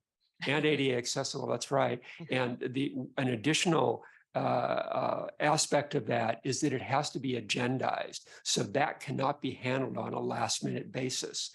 Right. The staff would need to be informed in advance, so all that information could be placed on the agenda. So that option remains available under the Brown Act, even in this, this just allows you to not have to publicly notice your location. Yes, so until the state of emergency is lifted, there'll be 3 options: the COVID option, this option, and the traditional method. Once the COVID emergency goes away, there will still be the traditional method as well as this new approach. Got it. Okay, so that does give us actually quite a bit of flexibility as a board, but it sounds as though there will always have to be 5 people or a quorum of whoever is attending present in Pasadena. Is that? Yes. Yeah. So technically today we would not have met those requirements. Yeah. Now, under the traditional method, a quorum need to be present within LA County, not present in Pasadena. So there is a difference. Under the new method, a quorum has to be physically present in the notice location, which would generally be Pasadena. Under the traditional method, there simply has to be a quorum participating within LA County. So under the traditional method, all the trustees could teleconference, but all of their locations would need to be agendized Noticed. and open to the public and ADA compliant. Got it. Got it. As someone who has actually availed myself of that option, I can tell you that I've had to run around posting notices down at the front door. in London. We have a comment from Ms. Greenwood. Yes. And I think it was mostly answered. How certain are we the governor is going to withdraw the state of emergency? I bring that up because we have a spike in COVID cases right now. It seems, maybe not the most opportune time. Yep. So that's a great question. The governor has said, and he said it many months ago, that the emergency would end at the end of February. However, things have changed a number of times up and down since he said that. He has not formally issued an executive order terminating all of the COVID executive orders that remain in effect as of now. Until he does that, the emergency is in effect. So we're expecting that he will keep his word, but things may happen in the next 6-7 weeks that may change that. Okay. Got it. Mr. Kelly? I wanted to comment on that because I had researched that issue a couple of months ago, and there were only a handful, or probably half a dozen orders left from the hundreds that he had issued over the life of the pandemic, and most of those were related to staff capacity at health health services and hospitals, where people could bring retirees back, et cetera. It really was shoring up a delivery of health services. And the general consensus was that those would be lifted because there were so few, that those would be lifted at the end of February when he said so, or March, whatever it was. End of February, yes. Okay, so we have a motion, item 2, with the adjustment that it would include chair oversight. And do we have a second? We have a second? Yes? Ms. Jones seconded it. Great. Ms. Ginsburg, Yes. Mr. David Green, Aye. Mr. Santos, Yes. Mr. Jason Green, Aye. Ms. Greenwood, Aye. Mr. Jones, Aye. Mrs. Jones, Aye. Mr. Kelly, Yes. and Chair Sanchez. Aye. Okay, moving on. Item D, we have reimbursement of trustee accommodation expenses. Mr. Kryman, you're going to give us an overview on that? Yes, Madam Chair, and trustees. There was a question that was raised about the possibility of paying for accommodations to attend for trustees to attend meetings, board meetings in Pasadena. When the question was asked, I reviewed the travel policy, and it appeared that there was that the chair as well as the CEO did have the authority to make certain deviations to the policy, up to $1,000, I believe. And so it wasn't explicitly said in the policy what an administrative meeting was. The definition for administrative meeting did not include board meetings, included administrative meetings that someone would have at SACR's conference or what have you. And so I consulted with fiduciary counsel. I consulted with Mr. Rice, and their recommendation was to bring it to the boards, both boards, and get some clarification on that particular point and get some explicit language in terms of what the definition of administrative meeting was. So we went through that process. We asked fiduciary counsel to take a look at other SERL programs, SERL systems to determine what they do. This is not something that we found other SERL programs to do. PERS does provide travel and accommodations for their members or their trustees. So we felt that we needed to bring it before you all. There is precedent, quite frankly, that we do pay for accommodations during board offsites, both the Board of Retirement and Board of Investment offsite meetings. And so we brought that to your attention. And so what we're asking for now is is for some clarification by the Board of Investments. I can tell you that the Board of Retirement did consider this at their particular meeting. They elected to include board meetings in Pasadena as part of the definition of its administrative meetings. And that made it pretty simple in terms of adjusting the travel policy. And so that is where we're asking for some similar direction from you all. Okay, super. And just to be clear, that has a limit on it. It would be up to $1,000. I believe it'd be up to but we definitely would negotiate with, certain hotels in the area and get the best particular price that we possibly can. $1,000, excuse me, Madam Chair, $1,000 per event or per calendar year? Or? No, that's the limit that I have as the CEO or the chair has is in terms of making. Over what period of time? Per year or per trip? No, it's per event. Per event. Oh, wow. Okay. Correct. But I don't anticipate that it's going to cost us $1,000 a night to stay in Pasadena in the middle of the week. But well, I should press my button. Yes. Conceivably, though,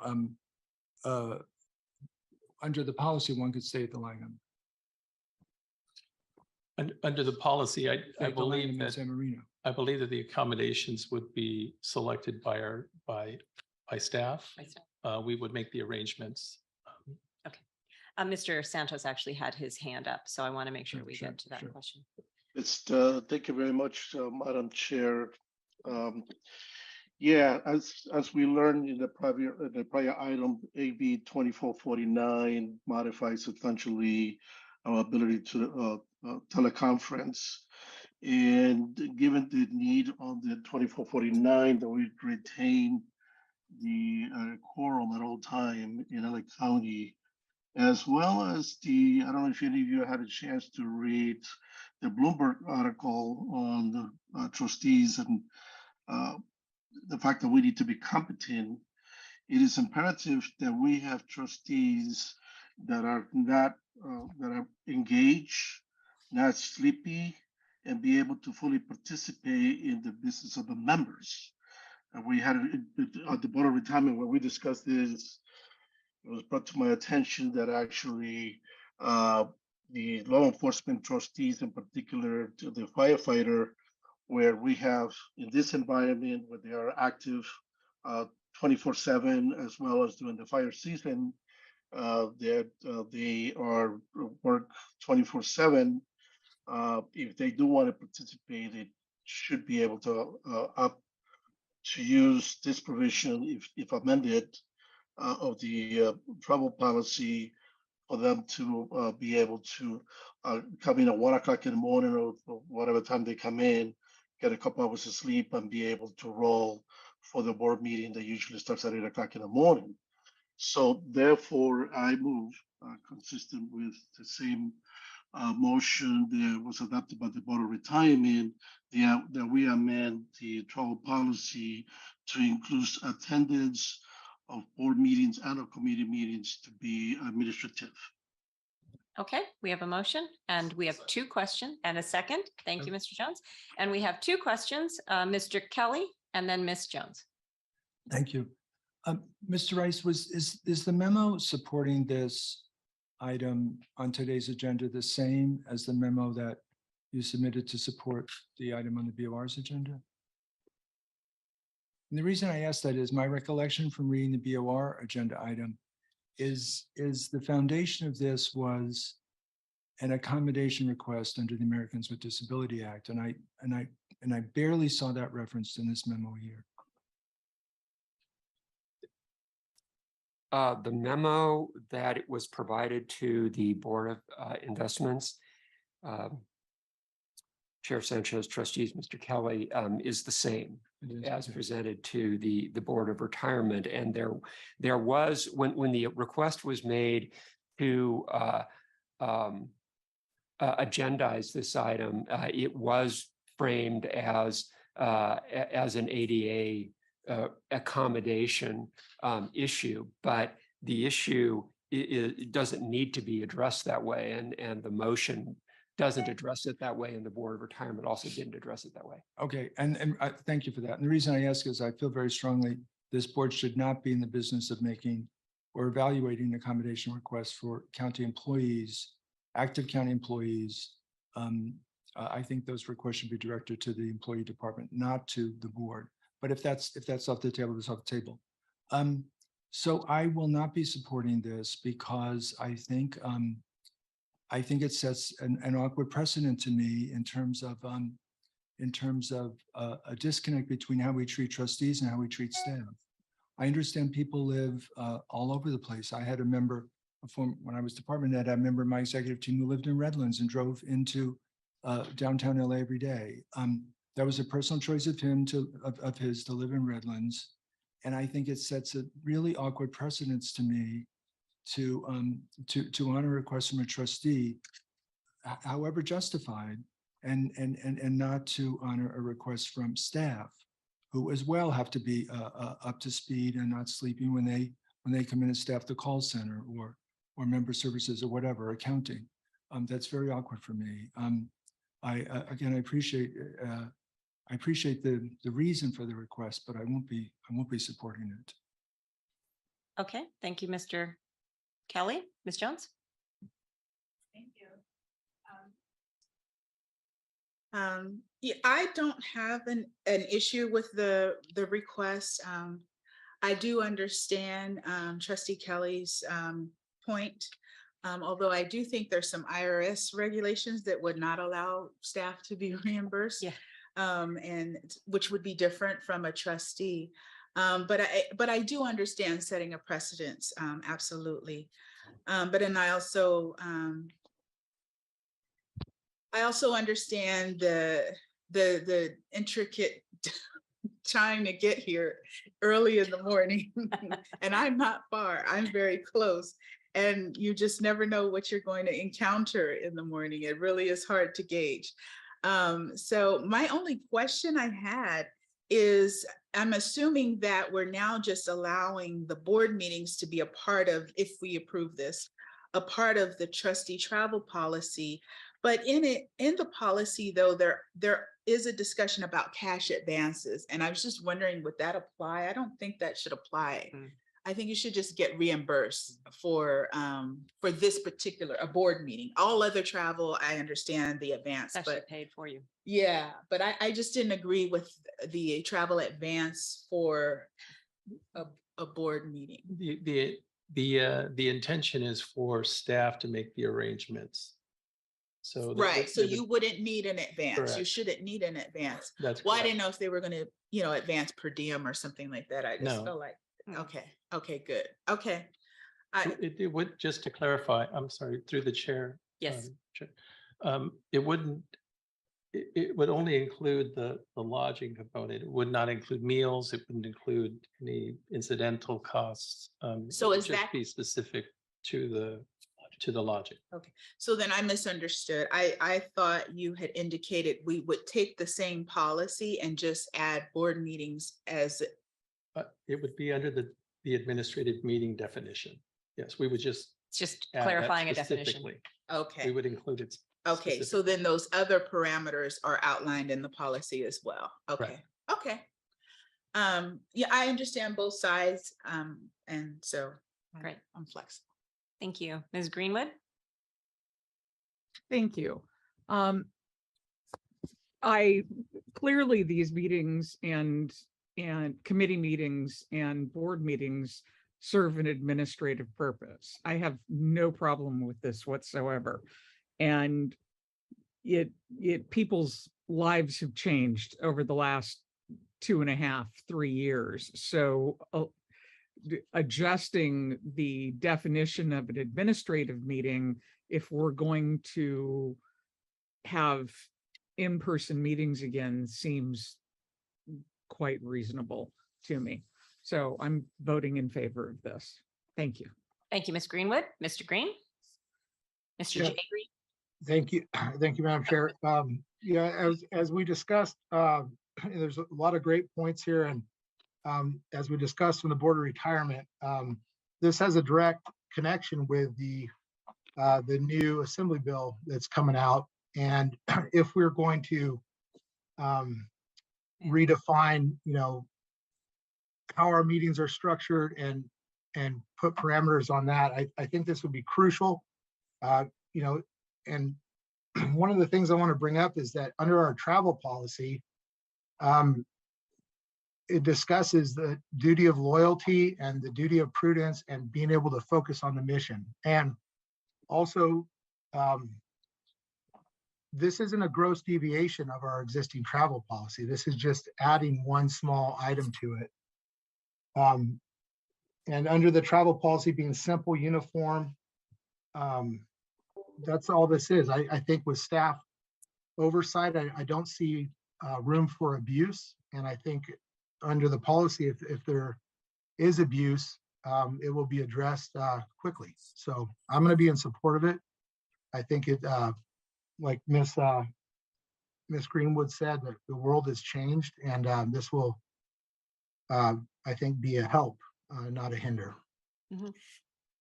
Thank you, Mr. Green. And if I may just interject, this will also be transparently reported, et cetera.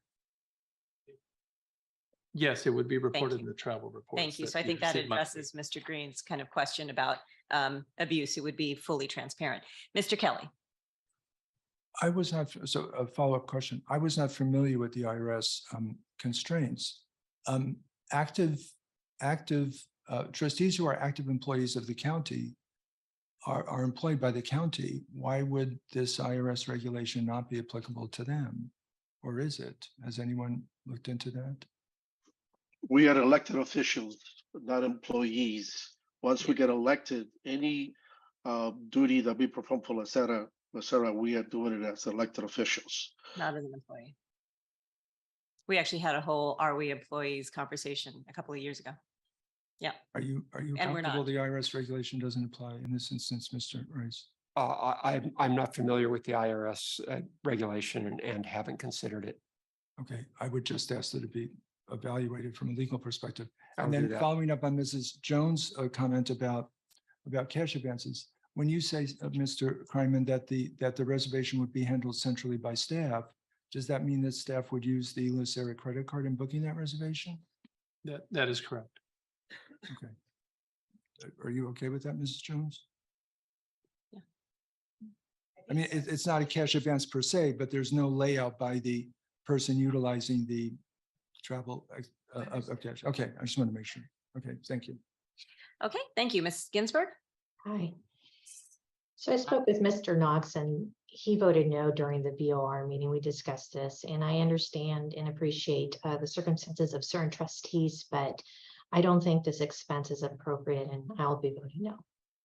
Okay, thank you. Do we have any other questions or comments? Okay, we have a motion. We have a motion and a second. And a second. Great. So let's go ahead and take roll. Can we repeat the motion, please? Yes. Can we please repeat the motion? The motion is to add board meetings, BOI board meetings under the definition of administrative meetings in the travel policy. In the travel policy. Thank you. Ms. Ginsburg, No. Mr. Green, Yes. Mr. Santos, Yes. Mr. Jason Green, Yes. Ms. Greenwood, Yes. Mr. Jones, Yes. Mrs. Jones. Can I say yes with the caveat that we will investigate the IRS and make sure that it's not, Yeah. an issue? Well, So. Well, the yeah. vote has to be on the motion as stated, but I've advised the board I will look into the legal Okay. issue and I'll report back. on Okay, that. sounds good. Okay. Mr. Kelly, No. Ms. Chair Sanchez. Yes. Okay, the motion passes with 2 noes. I'm sorry, Madam Chair, can I just ask a confirming question? Yes. Mr. Rice, the way the motion was written, do we have to bring this back? No. Can we just, okay, thank you. Thank you. Okay, moving on. Item E, information systems, acceptable use and mobile device policies for trustees. As I understand it, this is a recommendation to send this to the JOGC to develop an information systems applicable use policy and mobile device policy. So we are not considering a policy right now. we simply have to vote to send this to the JOGC, or do we have to vote? We vote to send it to the JOGC. Got it. So we're going to take a vote to send to the JOGC a request to develop an information systems acceptable use policy and mobile device policy. Do you want to add anything to Yes, that? Mr. Madam Carter? Chair, that is consistent with the direction that the Board of Retirement took at their last meeting. So they did So refer moved. to the JOGC. Thank you, Second. Ms. Greenwood. We have Second. a motion and a second from Mr. Kelly. I want to start going first. They always get to do things before we do. All right. Okay, roll call. Ms. Ginsburg, Yes. Mr. David Green, Yes. Mr. Santos, Yes. Mr. Jason Green, Mr. Jason Green, Ms. Greenwood, Yes. Mr. Jones, Yes. Mrs. Jones, Yes. Mr. Kelly, Yes. and Chair Sanchez. Yes. Okay, the motion passes unanimously. Okay, moving on to reports. Our favorite report. It's that time of year where you get to open yourself up as a book, Form 700 e-filing. And also, as we kind of dive into this, we're going to have a presentation by Jessica Rivas from Staff Council. And so go ahead, Ms. Rivas.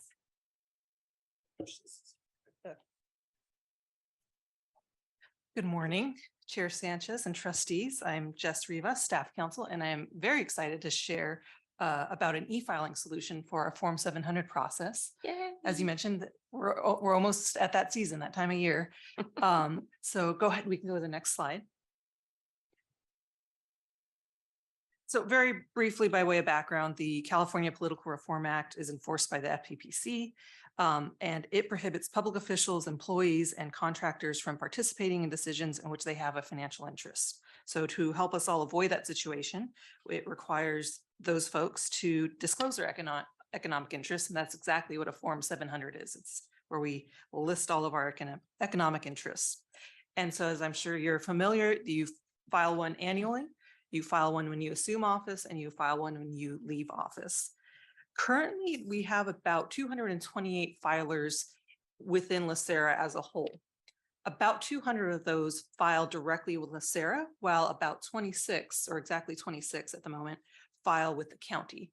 Most of those folks who file with the county are you all, the trustees, and they have a separate system. Go ahead, next slide. So for the filers that file with LACERA, there are a number of challenges, and they all stem from the fact that we don't have any sort of software management system. Everything is done manually. So for filers, that means they fill out a new PDF every year. There's no automatic review for missing data. For the legal office, which is overseeing this whole process, that means keeping tracks of hundreds of PDFs and manually reaching out to filers by email. We also do our audit completely manually. So it's a very time intensive and labor intensive process.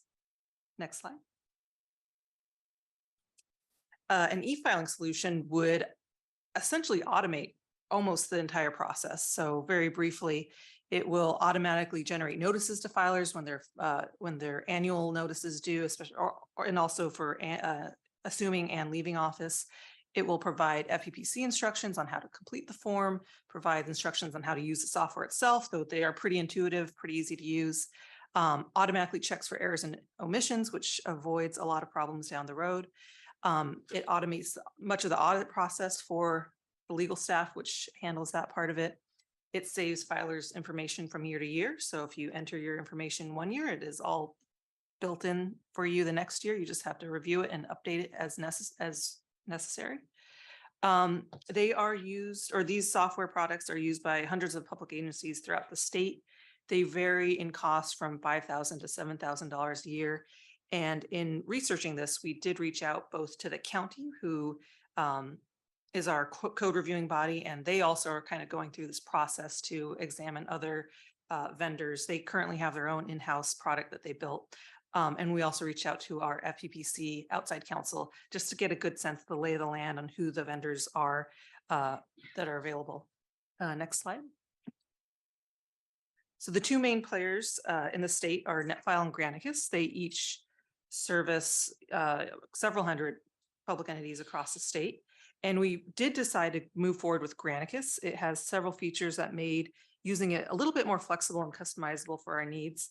And we are moving forward with a contract for $6,000 per year for 5 years with an option to extend at that same rate for 2 years. You can go ahead to the next slide. So here's our where we are in our timeline. We've decided on a vendor. We're wrapping up the contracting process this week. And then next will be onboarding. So that's essentially uploading all our data about our filers so that we can then have the system automatically notice them and filers can submit their forms through the system. We do want to, and by we, I mean the legal team wants to provide some training for our filers, and we will get training ourselves and systems will get training as well to make sure we can handle this throughout the entire year. The Granicus will also be available to provide technical support throughout the contract. And our goal is to be up and running for this filing period. We are certain we will be able to meet that for our LACERA filers. To bring all of our filers who currently file with the county, though, that requires a change to our code of conflicts, which we have currently requested that change. It's just unclear if that change will be improved in time for this filing period. So cautiously optimistic it will be. If not, the county filers will be next year. Yeah. So with that, happy to take any questions, but in short, we're really excited to be rolling this out for filers and for the legal office as well. Fantastic. Well, we're definitely looking forward to an efficiency on this. It's sort of like making your colonoscopy a little more efficient. It's still unpleasant, but right. Moving on. Mr. Kelly, you have a comment? Someone said to me recently, what are you looking for in a date? And I said, someone to pick me up for my colonoscopy. I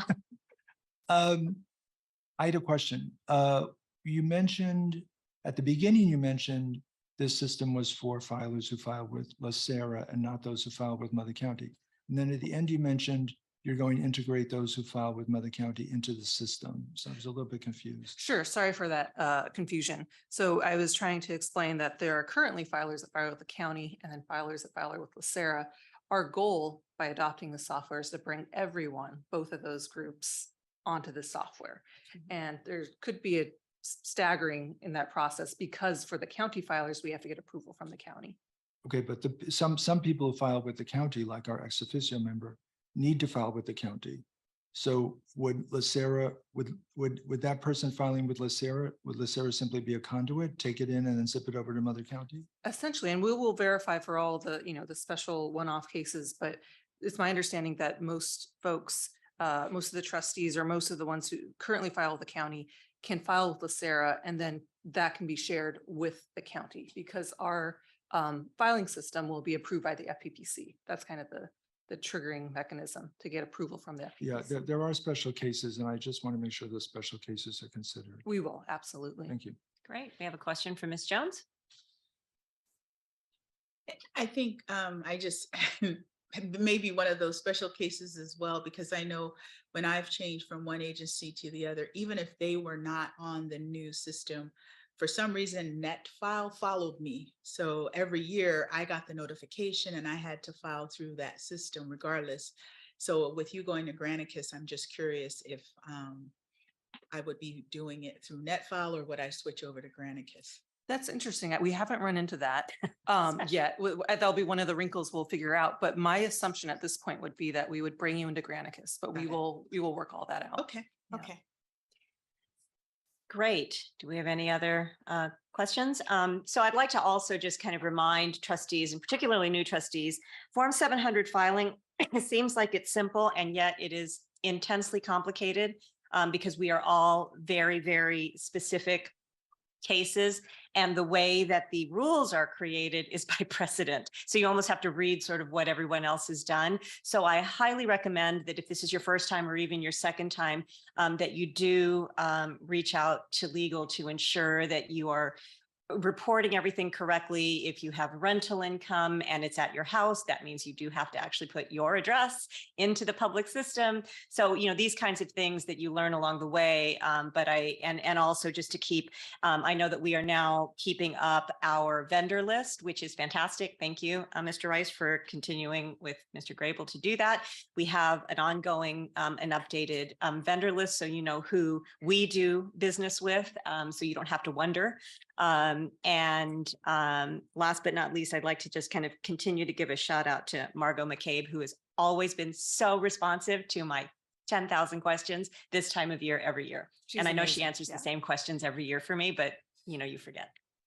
Absolutely. All right. Thank you. Thank you. Thank you for that. So with that, I believe we are now at the end of our reports that have a presentation. Do we have any requests to pull anything from the for information? Seeing none. Items for staff review. So the first item is the board requested ongoing trustee education training. Also, to agendize the February offsite as a joint BOR-BOI meeting. And the last item was for Mr. Kelly to provide a presentation at a future board offsite regarding climate. And I think one more item, which was to do the tax research on the IRS guidelines, tax research. And the travel revisions. Yeah. Great. Do we have any items for future agendas? No. Super. Go to the order. Ms. Ginsburg. Yes, thank you. So Mr. Knox is not present today because he is helping his family take care of some matters. His sister recently passed, so I wanted to adjourn this meeting today in her memory. Her name was Kathleen Conrad, and she was a former member of the county family. She used to work at the sheriff's department, and then she dedicated her professional life to public service, managing emergency operations in Colorado, Kansas, and Wyoming. Her family and colleagues are going to be missing her and her love of cooking and artistic spirit. She is survived by 2 adult children, 2 brothers, including Mr. Kelly, her mother, and her stepfather. Thank you. Thank you. And Mr. David Green. Thank you, Elizabeth, for sharing that. And I'm really sorry. So sending thoughts and prayers to Keith's family. Just want to congratulate Chair Sanchez on her chairmanship. Met Ms. Sanchez many years ago at a scholarship dinner where one of my graduate students was receiving a scholarship. That's how I got to know Gina. And I remember sitting next to Herman Santos and walking away after meeting Ms. Sanchez and turning to him and saying, what an incredibly impressive person. LACERA could use someone of her caliber. So it's kind of a little bit like a dream come true to have you take the chairman position this year, quite frankly. We are now on a seniority system at LACERA. I was fortunate enough to serve as chair 4 years before the system kicked in. And so when I was approached this year about possibly being chair, I very respectfully, and I'm going to give kudos to Mr. Kelly as well, the chance to make history was too amazing. And so really love the idea of Gina stepping in. Recording stopped. Recording in progress. Yeah, it's okay if I'm being recorded. I'll turn up the volume as far as I'm concerned. And so it's just really amazing. You're making history today, Gina, and really appreciate you. And just know from a personal note, you have my full support and everything that you do. You're just an incredible rock star. I talk about you all the time with my members and my students. So you're just really an inspiration to a lot of us. And so Godspeed. I hope you're still speaking to me 6 months in after you accept this job, but hopefully that's the case. I'm keeping my fingers crossed. On another note, my plan to have every single trustee named Jones or Green is well underway. So we're on that path. Once I will not rest until every trustee is named Jones or Green. No, I'm just kidding. This is a joke. Yeah. I just want to thank staff and Santos and John Grable and everybody there. Looking forward to being back in person soon with all of you. And I just also want to give kudos to my friend, colleague, and brother Herman Santos, because these things that he was talking about 10 years ago in terms of diversity, equity, inclusion amongst our board. Looking at our board now, a lot of this just quite frankly is Herman Santos's vision, right? And I remember having lunch with him and talking about what needs to change in LACERA. So it's really cool for me to see his vision and dreams kind of play out in real time, and with Gina and everybody else. So kudos to my friend and colleague Herman Santos. Lastly, this is the longest good of order in LACERA history, but many years ago, I decided to run for the LACERA board. Was right around the summertime, and I did what any good husband would do. I took my wife out to dinner to ask for permission. So she gave me permission. I filed the paperwork at the Reg Recorder in Norwalk. And then a couple weeks later, I got a call from my wife, called me immediately. So I thought she was calling to tell me that she thinks it's a bad idea to try to talk me out of it. And I already filed the paperwork. So she called to tell me she was pregnant. So my daughter, Sophia, was born my first week I was on the LACERA board, which was, to quote you, Chair Sanchez, it's like drinking out of a fire hose those first couple years. So it was all a blur those first couple years. So I'm going to send a very happy 11th birthday. No, we didn't even think about naming my daughter LACERA, just for those of you wondering. So my daughter Sophia will be 11 next week. And so my anniversary at LACERA coincides with my daughter's birthday. So I'm gonna wish, she's not so little anymore now, she's the boss of the house. So I want to wish my daughter Sophia a birthday, and I'm wishing us all positive energy and getting our goals accomplished in 2023. I appreciate you all, trustees, staff, members are depending on us. So thank you all. Thank you. Mr. Santos? Yes, thank you very much. Yeah, I want to echo what Mr. Green said about Chair Sanchez. I will encourage all my colleagues here to research Ms. Sanchez with regards to humble beginnings and the fact that she's Ivy League educated. She has been a tremendous asset to this organization since she was appointed.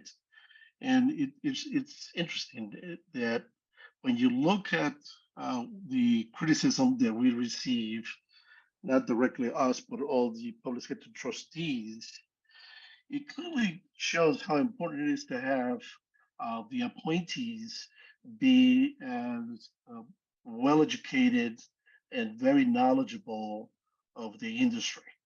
It is very important. Unfortunately, the article concentrated more on the elected trustees, which is the reason why I emphasize the fact that we need to have a robust trustee education. But this organization, quite frankly, from the first time that I was here, has prided themselves or ourselves in education. We are an organization that really takes the time and invest in educating the staff as well as the trustee, and trustees is very important. But certainly, again, I will encourage everyone to research Ms. Sanchez. I'm just so proud of her. I do remember Mr. Green, when I first met her, she came to visit me in my office many years ago. You remember that, Gina? Yeah. And he was introduced to me. She was introduced to me by one of her assistants. So it is with great pride to see that you are a chair. Also, thank you, Mr. Green, for your kind words. It was just not me, it was us, Mr. Green, because you partnered with me all the way. And of course, SEIU, responsible for me getting elected and responsible for helping us with the ideas and the guidance, such as the investment beliefs, the responsible contract policy, the corporate governance committee, all those different things that we have been able to accomplish, all came because people like you, Mr. Green, and of course, SEIU. So it's something that we should all be proud of. And I wish everybody to have a wonderful new year and a fantastic afternoon. And let it keep raining. We need the rain. Thank you. Ms. Greenwood?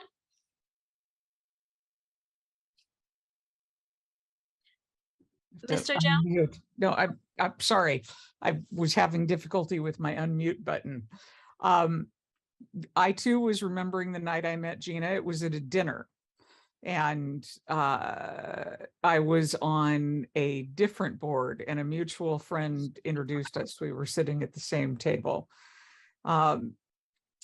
The congratulations, enjoy your ever increasing popularity. I do not know anybody whose plate is quite as full as yours. You had a wonderful first meeting. I'm so sorry for Mr. Knox. And I could actually wax poetic about the first time I met Herman and the first time I met David, which was when David was running for LACERA. It is a joy to sit on this board and to work with staff and to work with the colleagues on this board. Even when we disagree on an outcome, we engage in thoughtful and diligent discussions, and that are not that don't lead to, if I can hearken to what happened in DC last week, that don't lead to fights on the floor or anyone grabbing anybody by the mouth and pulling them back. It is much more orderly sort of transfer of leadership.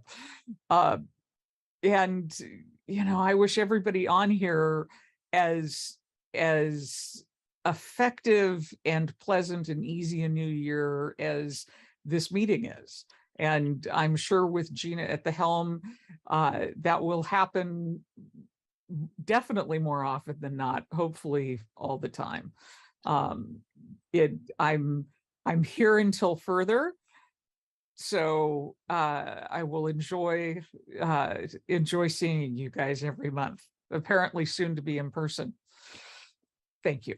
Thank you. Mr. Jones?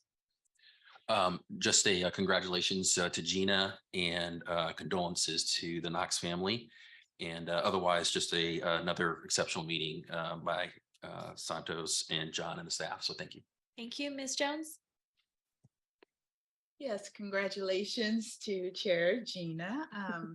You were one of the trustees that called me when I was first appointed and welcomed me.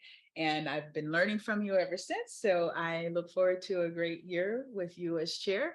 I'm excited for you and excited for what I'm going to learn under your leadership. So congratulations.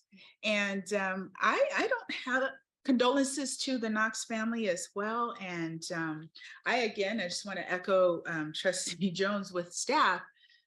You know, I know what it takes to put together the agendas. My 9 to 5 consists of putting agenda reports together. So I'm always very impressed with the level of detailed information that's provided in the agendas, as well as the presentation. So so thank you, and excited for the new year, 2023. Here we come. Thank you, Mr. Kelly. Thank you. I wanted to acknowledge all county staff who have been helping others during this rainy period, from safety to health services to public works. It's not been cute out there in many areas, and county staff have stepped up, and I want to acknowledge that.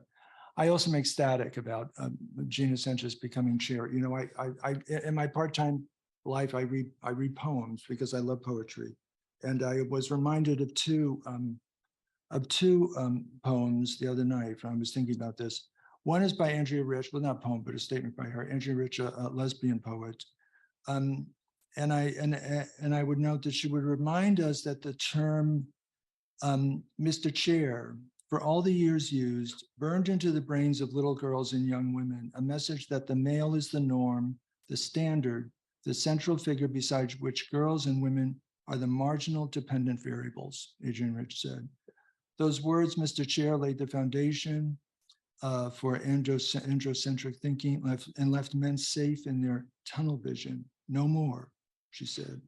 And a month back, when Karen Bass was elected, when she had her swearing-in ceremony, Amanda Gorman, who was the nation's first poet youth laureate, whom I sat next to, said in her poem entitled Which is the Way Forward? She wrote, "The way forward is a road we take. The way forward is a road women make." Congratulations, Ms. Sanchez. Thank you, Mr. Kelly. Thank you, John. It's hard to top any of the comments. I have nothing that I can add. Congratulations, you. Madam Chair. Thank you. Santos? I would also like to congratulate Chair Sanchez. I won't repeat my first encounter with Ms. Sanchez. We'll leave that between her and I, but she knows what I'm talking about. Oh, I do. But congratulations. I also wanted to congratulate all the other leaders that that are going to move us forward. I do want to thank John and the investment team, quite frankly, for the past year. I know that it's been a very difficult ride, but you've all done a phenomenal job, quite frankly, steering us through some troubled waters. And we're looking forward. I don't know about forward, but we're looking to you all to continue that success in a challenging 2023 environment. So I just wanted to recognize you all, as well as Mr. Rice and his team, and the rest of the LACERA staff. So with that, thank you. And Chair Sanchez. Thank you. I'll begin with my sincere condolences to the Knox family. And I will say that I am rarely at a loss for words, but I want to acknowledge all of the kind comments that have been made, and I really appreciate them. But I recognize that with those comes the weight of expectation, and it is a heavy weight to bear. And I am very happy to know that I have the support and the confidence of our staff and our board leadership and an engaged group of trustees in order to accomplish those expectations. And I see this as another opportunity to continue to move upward and to the right, as Mr. Grable likes to say. And so I think with that, I would like to look forward to 2023 and adjourn the meeting in honor of Kathleen Conrad.